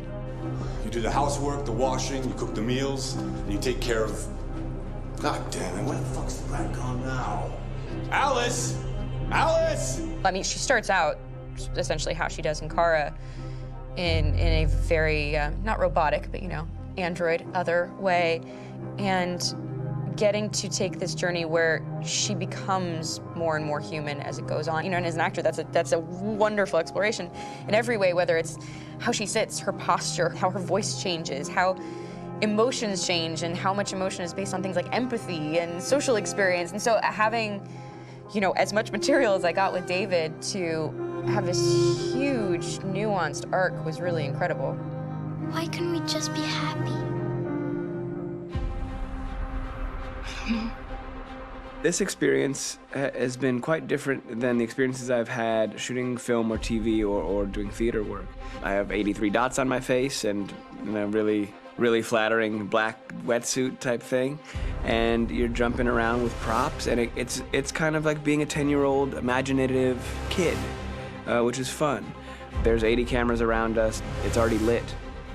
So we just shoot and shoot and shoot and shoot and shoot. There's no change of sets, there's no hair and makeup, there's no wardrobe, so we move really fast, and we'll go through about 35 pages in a day. Working in TV or film, we'll probably do 6 pages a day. It's kind of acting boot camp. It's like working out constantly. I mean, you're doing this thing, and then you got to do something that's completely other back to back to back. And so that kind of process of working is very challenging, but it's also very exciting because you just have to keep coming up with new ideas, and your head goes all over the place because you're trying to keep track of basically 4 different storylines for each different response. You shot that girl, for fuck's sake. It was a machine that looked like a girl. Yeah, I know what I should have done. I just told you I couldn't. All right, I'm sorry.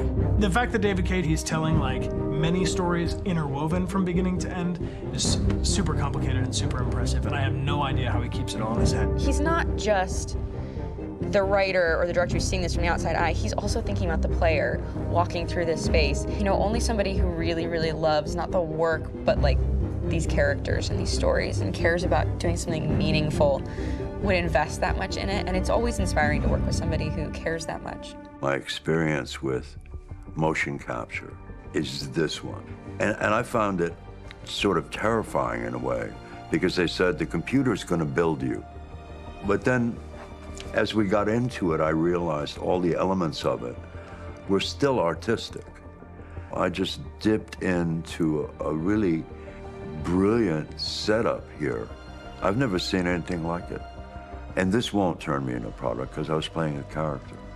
So it's wonderful. In the game, Detroit comes back because of a revolutionary industrial rebirth. And there's no reason why that can't happen in Detroit, because they have such tremendous infrastructure for millions and millions of people who can very easily support, you know, a new industry. The city is really strong and resilient, but the city has also been through so much. You see the damage. But it takes that time of kind of rebuilding and reinvesting into the city that I think is happening slowly but surely. The potential of Detroit as a city is something that this game does a lot of justice to, because it would be easy to look at Detroit as some place that used to be, and that's not the case. This game provokes a lot of conversation and reflection on our potential near future engagement with machines. That's what we are to them. There's merchandise on display in a shop window. I think that a group that feels marginalized, feels like they deserve and have earned access to themselves and the environment around them, and are trying to figure out a way to articulate how to get freedom. What was I designed to be? Their slave? Their toy? It plays with your comfort levels. You think that this is fine, you're comfortable with it, until something blurs the line and throws you off, and now do I feel differently about whether this should be allowed? Should it be banned? Should it be encouraged? You're gonna ruin our lives, and for what? For a bunch of machines? They are not machines! They are alive! I'm alive! You're alive! They're nothing! There are lots of comparable comparisons to any type of persecution of religion, race, etc., dating way back. It can't just be a video game where you shoot 'em up or where people make these choices to do whatever. I think that's the whole point. You have the choice, and you can either choose to go in one direction with your character or another. And I think that's going to be very telling about the gamer. Very telling. I think there's going to be a really strong reaction to this game, which has such a strong perspective. I'm that much more proud of it now to get to be a part of it, because it's important. In this game, you're actively building and designing the character through not just what kind of shield does he have or what color hair does she have, but like their temperament and the way they deal with problems. The different endings to this game are so radically different based off maybe seemingly insignificant choices in the moment, but like life, they all add up. And can't play life again, though.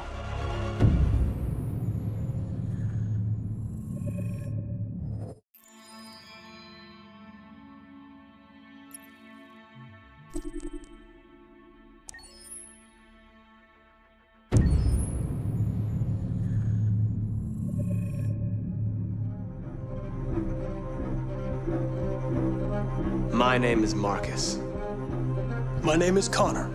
My name is Kara. I am one of them. This is our story. I think who Kara is, or how I would describe Kara, depends entirely upon who's playing her, because you have the option to make her multiple different people depending on the choices she makes. But I think she does start out incredibly naive, incredibly innocent, and kind of hapless. I'm sure we used to be friends before I was reset. Maybe we can be friends again. She's a person who's characterized, I think, by empathy. She's a person who really, she just comes from her heart. You'll never leave me, right? Promise you'll never go. I promise. Kara, please! Are you okay? Are you hurt? Wait a minute. Leave her alone! Kara, leave her alone! The really beautiful thing that I've had the gift to be able to do is to essentially build a person from the ground up, because that's what she's doing throughout the game. And with every experience she has and every person she meets, she's building, you know, first emotions and then the sense of judgment. And it's sort of an exploration of what it is to be a human. Don't worry. Luther and I will be right here.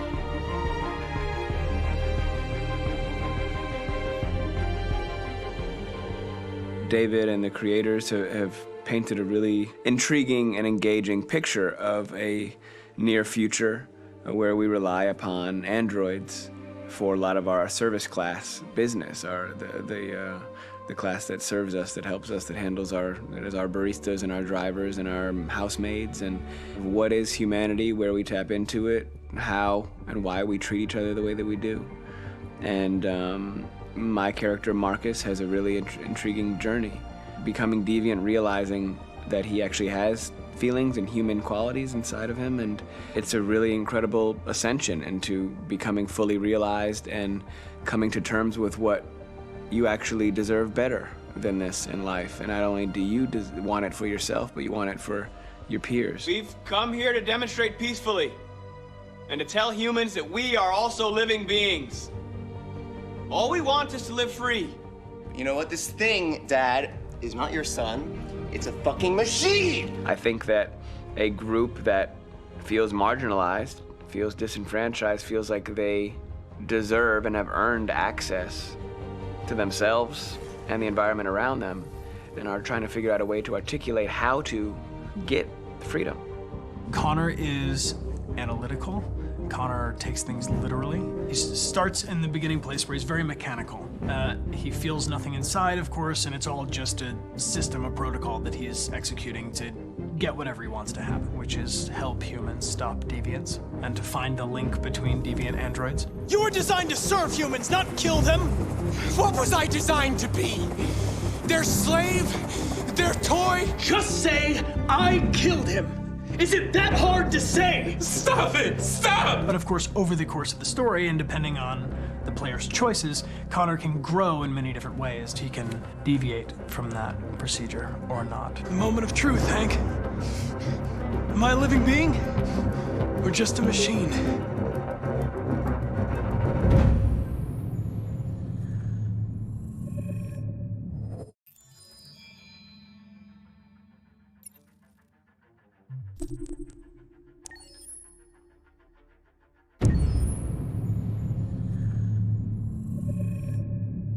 Game after game, we try to challenge ourselves. For Detroit, we wanted to, first of all, to write a story that would be incredibly bending, which means the most non-linear story that we've ever created.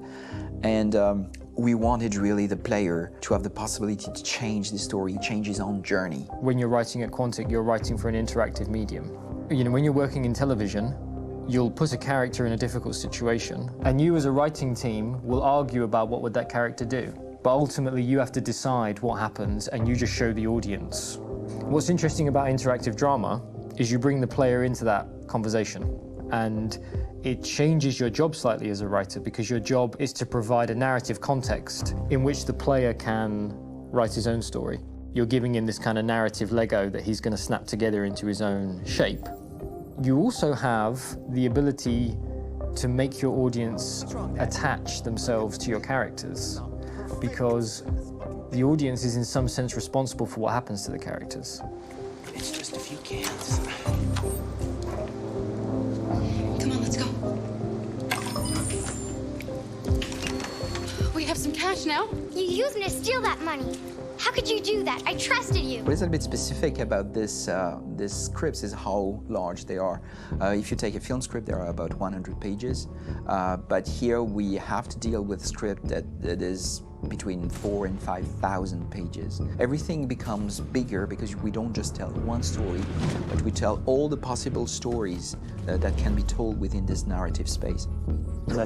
On Act 3, our final act, we have around 1,000 different scenarios. And every one of those scenarios has to be as interesting, as passionate, as strong, and as emotional for the player. We want every action that the player does, every interaction that is available to serve in telling the story, and help the player understand who his character is, and build that character moment to moment.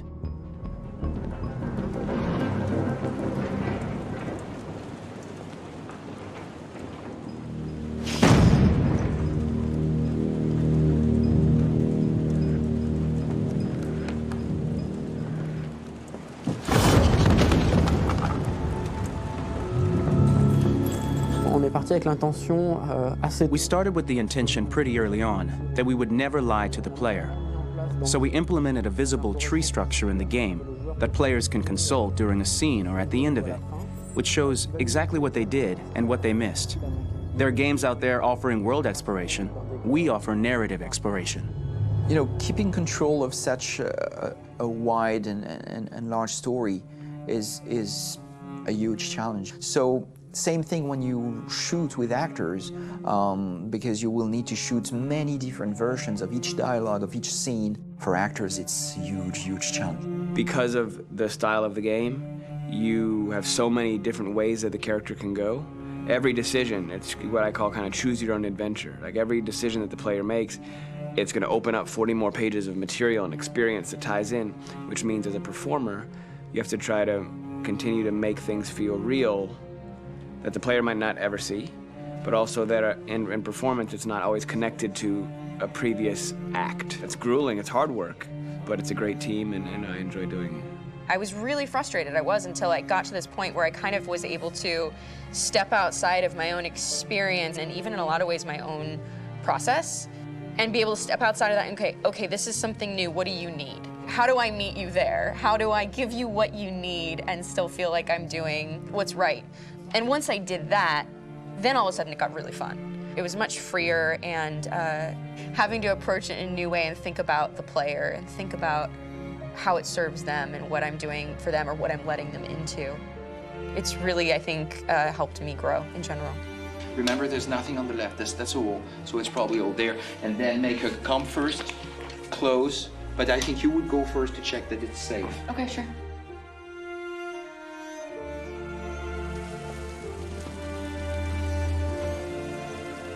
The most enjoyable thing about working in performance capture on this kind of project is that if I shot a film, I would get to do one of these endings. I get to do so many different things as Connor. Your head goes all over the place because you're trying to keep track of basically 4 different storylines for each different response. What's the name of my dog? Buddy? Scout. I think it's Jack. I can't remember.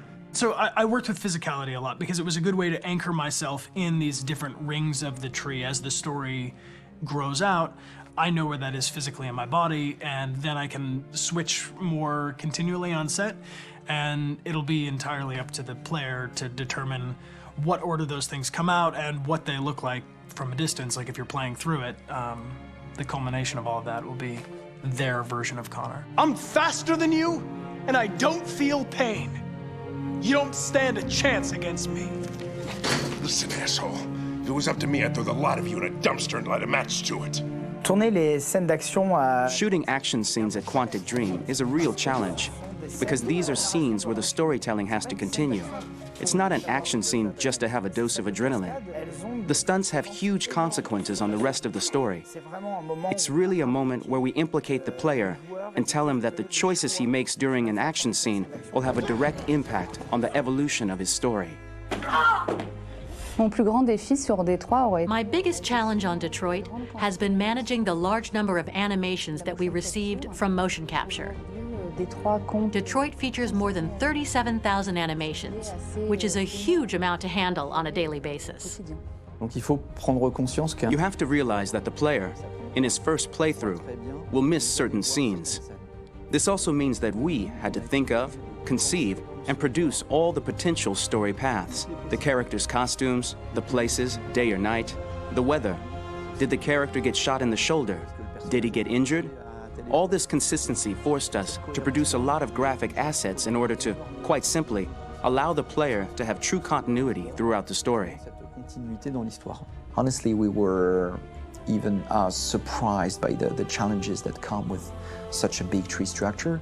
And we did our best to guarantee quality across all the game and make sure that whatever path you choose within this narrative space, you will have an equally good experience.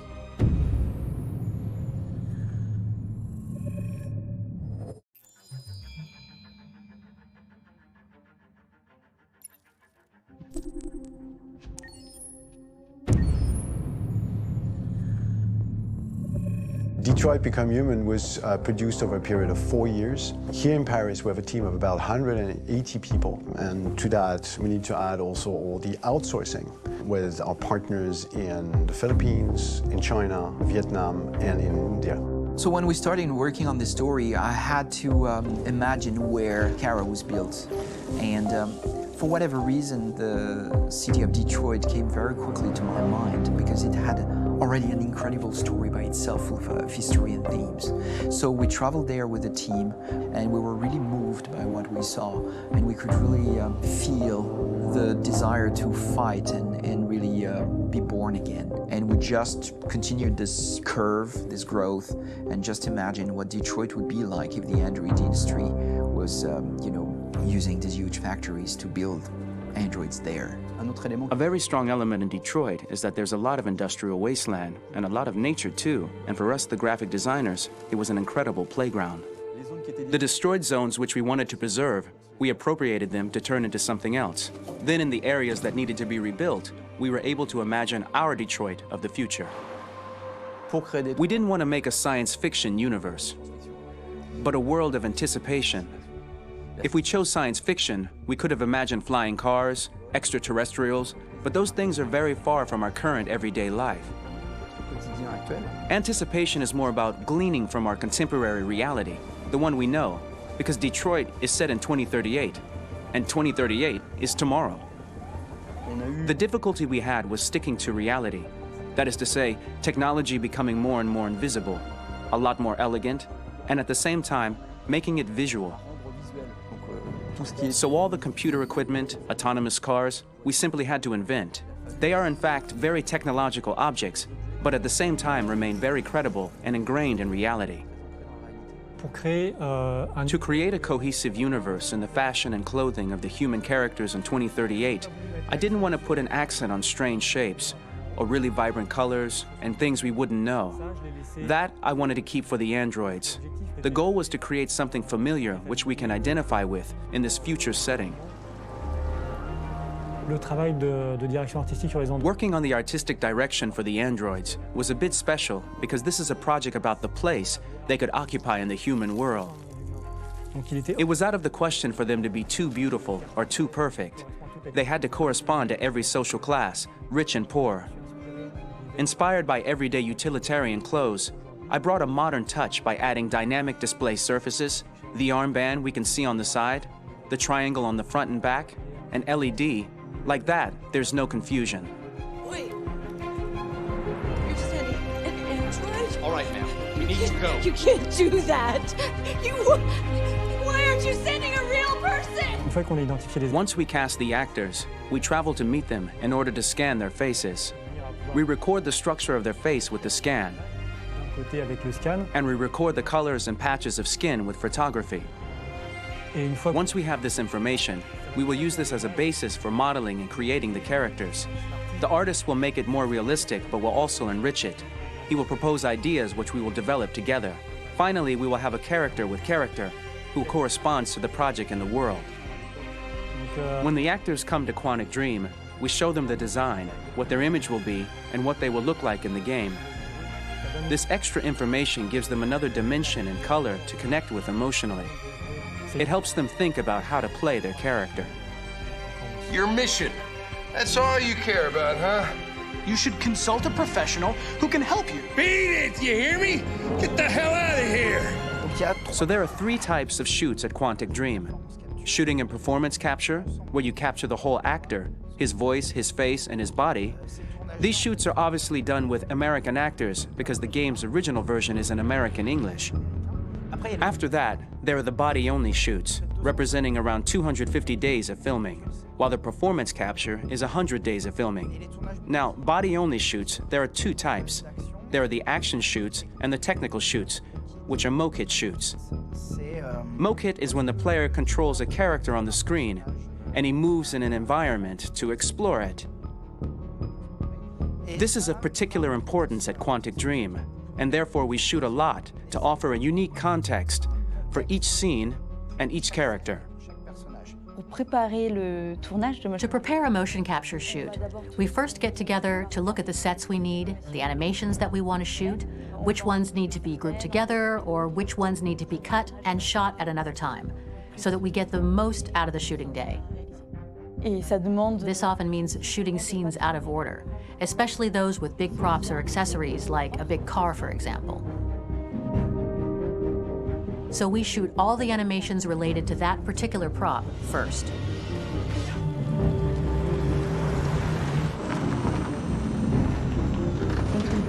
The biggest challenge for the mocap team was shooting a Spider-Man mokit.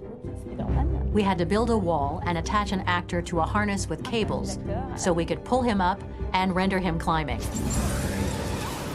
The shooting on this game total took about, I would say, more than a year, maybe 1 and 2 years, with about 300 actors on set. So I would say it's quite a massive production. But so much happened on this set between the stunts and the shootings with a little girl and all these great actors that we had. It was really a very, very memorable journey for the team and for myself. Today, Detroit has over 37,000 animations. When we retrieve the motion capture data, it's just a cloud of points, which represent all the markers worn by the actors. From this cloud of points, we have a phase called retargeting, which gives us a skeleton. This skeleton will be applied to the characters of the game. There is still work to be done, but this gives us the main movements. Since we are working on something very realistic, we must recognize the actor and also recover all the emotion he expresses in his performance. We use a system of facts, an identity card for each actor. We make the actor do a whole range of facial expressions. Then we recover all the expressions and paste the animations on a puppet that Jan has prepared. I then recover and refine these poses. I might stretch the lip, reinflate a cheek, tiny details that make the finished product really capture the actor. Because of the nature of our mocap system today, when we receive the animations, we're missing eye movements, and so the character has that dead look. He really has no eyes, so then it's a big part of the work for the animators to find the regard of the actor in relation to his position, in relation to the body, etc. It was crazy when I saw the newest model for Kara, because they've been working on it and working on it, and this was the first time I literally jumped in my seat. It not only looked so much like me, it was the fact that it looked so lifelike. It wasn't that it looked just like it was a camera, it was something else, you know, but it looked alive. It's exciting and it's kind of terrifying.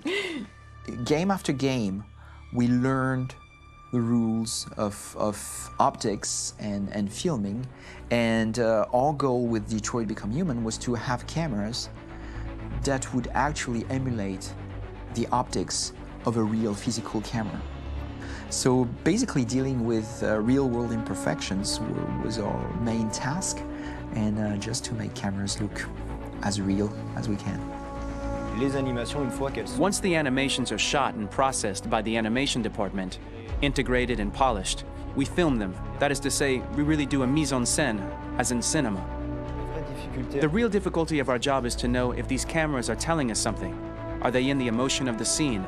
Do they describe exactly what the action must convey, what must be felt?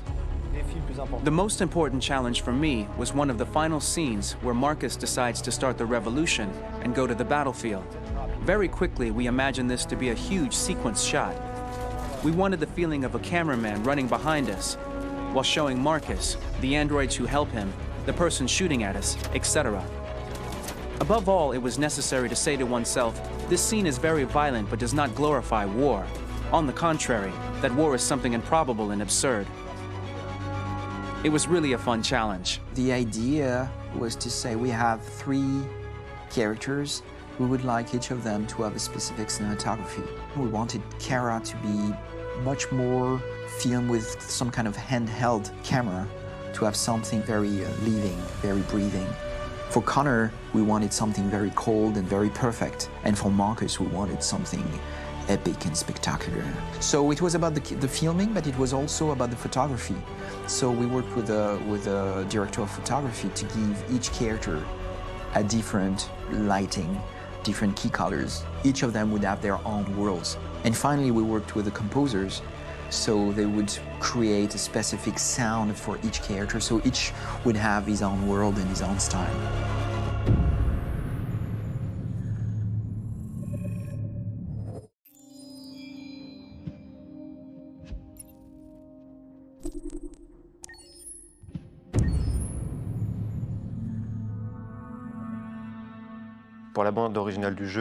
For the soundtrack of the game, we tried to be very close to what is done in film. We were constantly asking at each place in the game, why are we putting music here? What is it going to say? So we focused the music on bringing emotion, which is interactive and supports the character's arc. I'm sorry, honey. I'm sorry. I'm sorry. You know I love you, don't you? You know I love you. We make games that are very narrative. We're really into interactive drama, so the soundtrack also had to go in that direction, supporting the 3 characters' very different stories. We really wanted 3 colors, 3 musical sound identities, and from there, having 3 composers made sense, since the story of Kara, Marcus, and Connor are all completely different.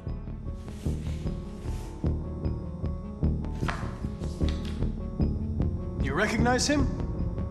It's Carlos Ortiz. For Connor, we wanted a soundtrack that could be very cold and very mechanical, very machine-esque somehow. For Kara, we wanted a soundtrack that would be very moving and emotional. It was about the quest for identity, but it was also a journey about love and empathy. And for Marcus, we wanted something epic, something that would really represent the grand aspect of his quest. And we were very fortunate to find 3 incredibly talented composers, and working with them has been a dream, honestly.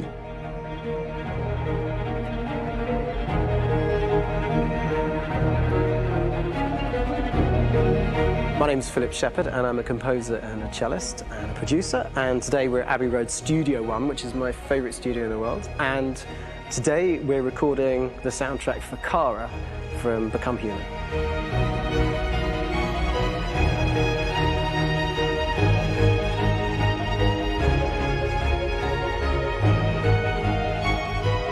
So when I compose a big project, I often travel just to kind of get out, and get some fresh air and some inspiration. And I go hiking and traveling in Montana a lot. I had a log fire in the room that I was staying in, and the flames were kind of making absolutely direct music. And it became the basis for Kara's theme, and it sounds something like this.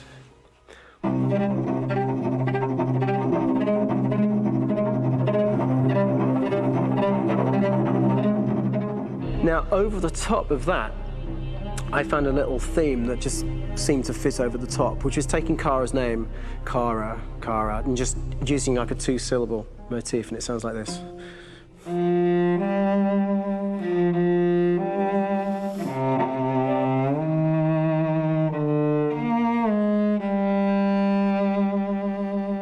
going to pull through this, Alice. As long as we're together, nothing can hurt us.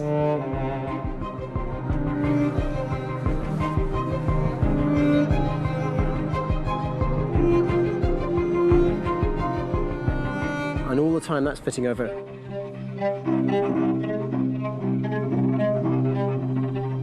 So it kind of works in lots of levels, and in fact every single theme in the score has one of those elements built into it, and it becomes sort of the DNA of every single tune.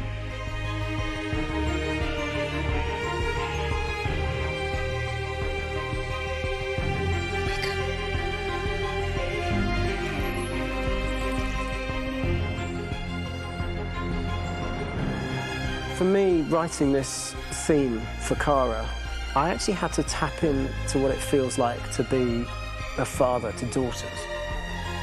I really had to tap into everything I feel about my daughters and thinking, well, if I had to write music for them and that sense of trying to protect them but also give them the freedom, that's totally where it came from. Because each composer has been given the sort of narrative responsibility for very different characters, I haven't had to sort of go into other styles. I can actually be very loyal to this particular character and sort of hopefully encapsulate her.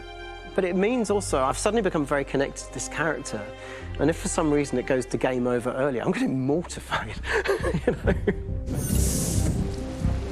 They're over there!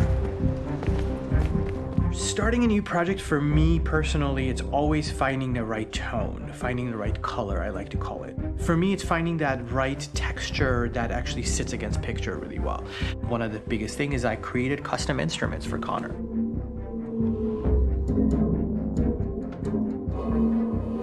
I pulled out all my vintage synthesizers to be able to capture this robotic person, if you will. My approach to all of these custom instruments is that I hear the sound in my head.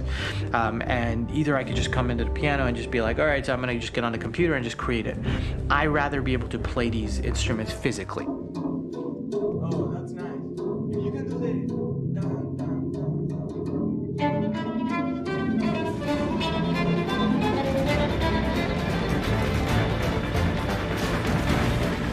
As soon as you see Connor the first time, there is a really interesting thematic idea that you hear, and that's just made out of a Moog synthesizer, but completely manipulated in multiple ways. And it's robotic. It has a little bit of an emotional to it. He's on his mission, so you feel that as well. So it just kind of gives you that cold, motionless, with a mission in hand that you kind of feel throughout the whole thing.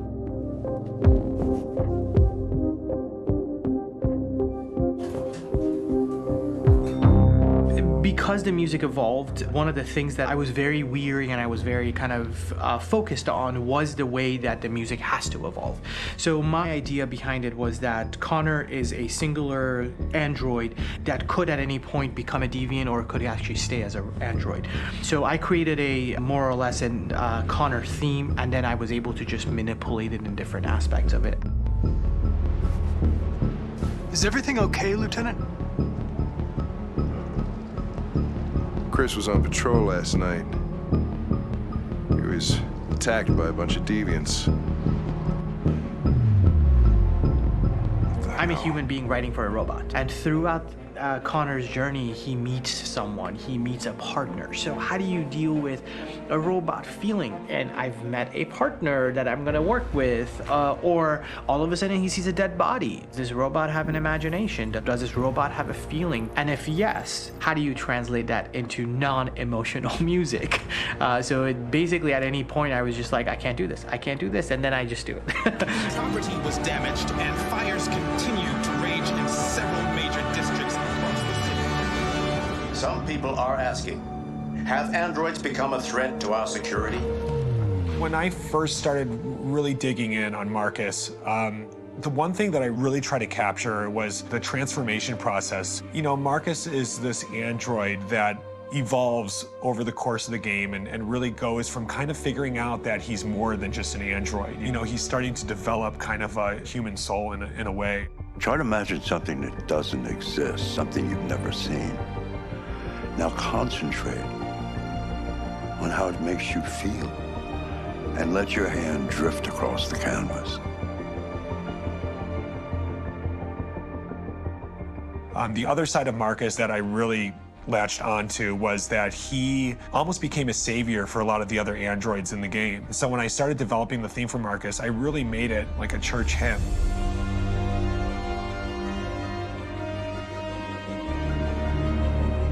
I wanted it to be very simple. I wanted to make it a chordal melody. I really wanted to make it almost like a Bach hymn.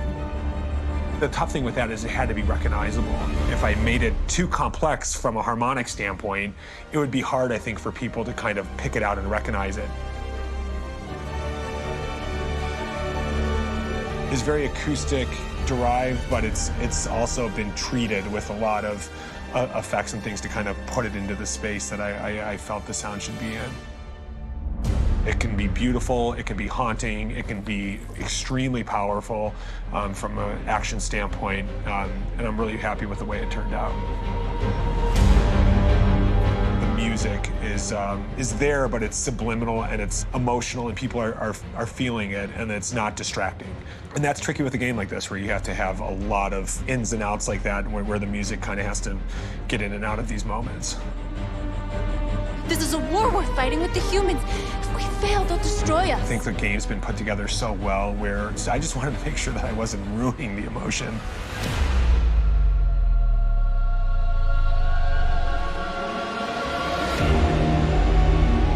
I gotta be honest, when we first started on this path, I said, oh man, this could be pretty messy, you know? I mean, it could feel disconnected, but I mean, it's amazing how they really guided us and got us to really kind of all be in the same world, but at the same time feeling completely different. So it's really gonna stand out and kind of be one of those games where people are really gonna notice the music and kind of how it was crafted, and, you know, and all the hard work that went into being able to pull it off in a graceful way.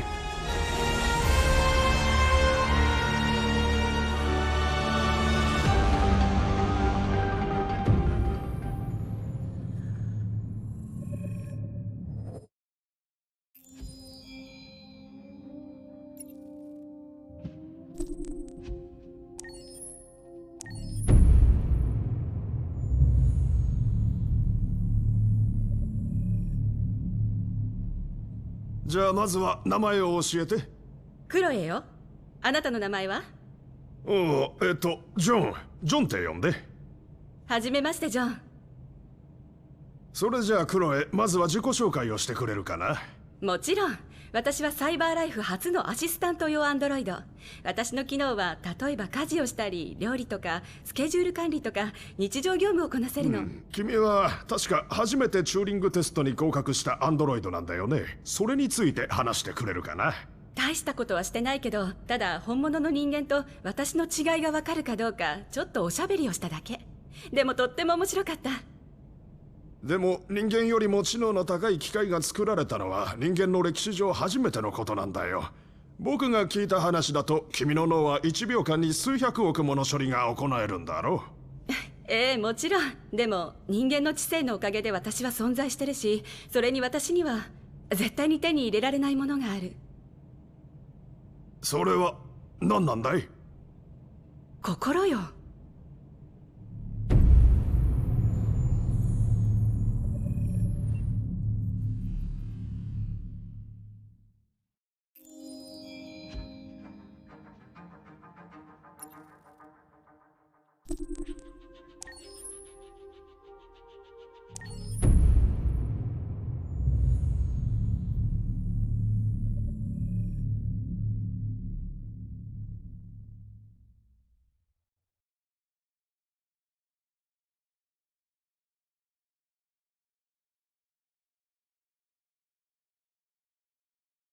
Hold on, just a little while longer. Hold on, just a little while longer. Hold on just a little while longer. Everything will be alright. Everything will be alright.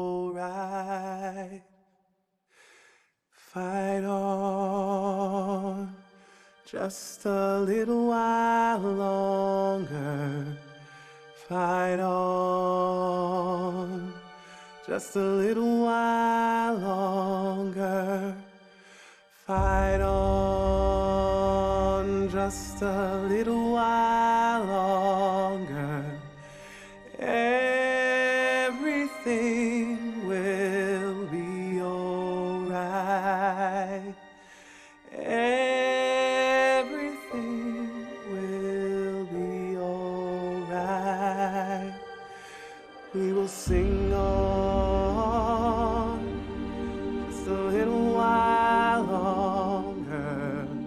Sing on just a little while longer. Sing on just a little while longer. Everything will be alright.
Rock-a-bye baby in the treetop.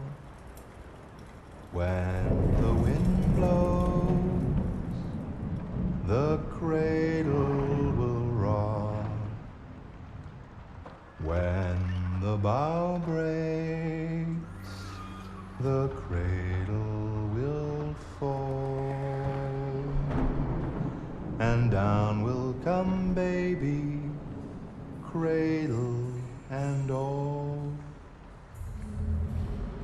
Rock-a-bye baby in the treetop. When the wind blows, the cradle will rock. When the bough breaks, the cradle will fall.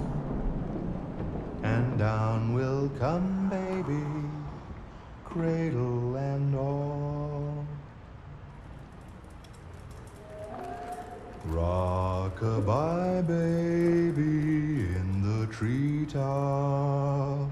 When the wind blows, the cradle will rock. When the bough breaks, the cradle will fall. And down will come baby, cradle and all.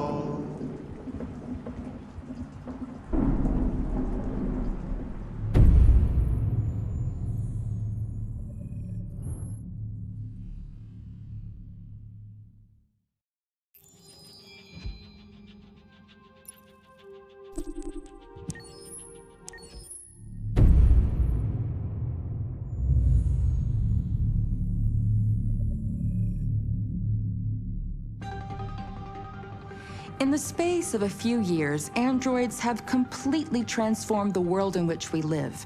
By letting androids into our homes and factories, the CyberLife company has made them everyday technology. The founder of CyberLife, Elijah Kamsky, is a very discreet man.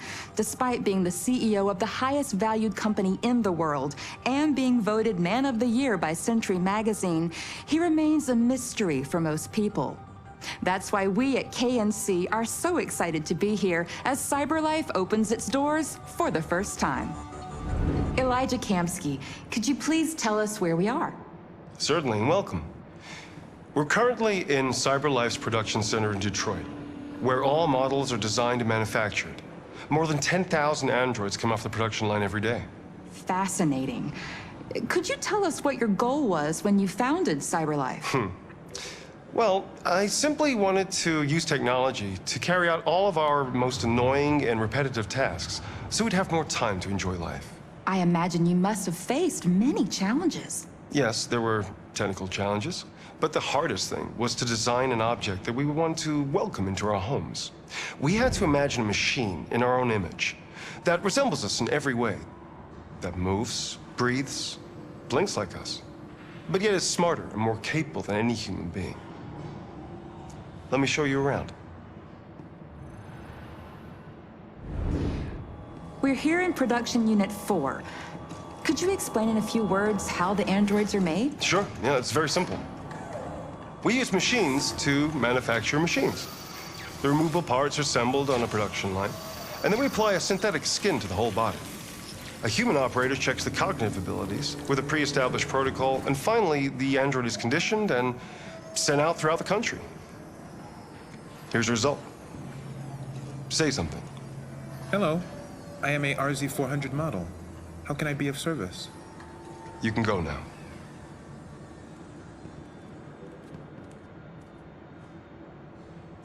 Our androids are already replacing humans in many fields. For example, they represent more than 80% of all university professors and 63% of all medical staff. Tomorrow they'll replace our soldiers, and who knows, maybe one day, our leaders, to make the best decisions in humanity's interest. Come on. Replacing humans with machines has led to record unemployment of 28%.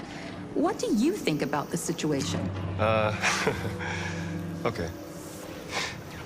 The first steam engines also caused an increase in unemployment.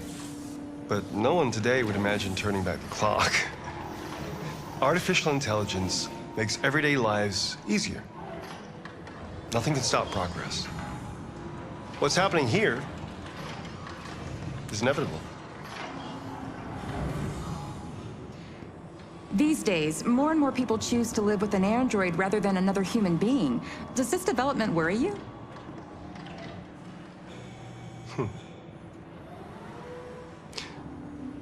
Everything's much easier with an android. They obey your orders without ever complaining. They can cook, discuss philosophy with you, have intimate relationships according to your desires. They never say no. Obviously, they are the perfect partner. Everyone deserves happiness. Why deprive yourself of so-called moral reasons when a machine can make you happy? Many science fiction books tell the story of how machines become more intelligent than us and end up confronting us. Aren't you worried about that possibility? I understand the irrational fears about artificial intelligence, but I assure you that will never happen with a CyberLife android. They're designed to obey humans. They're machines. They can't ever develop any sort of desires or form of consciousness. Are you sure? I'm absolutely certain. You can trust me.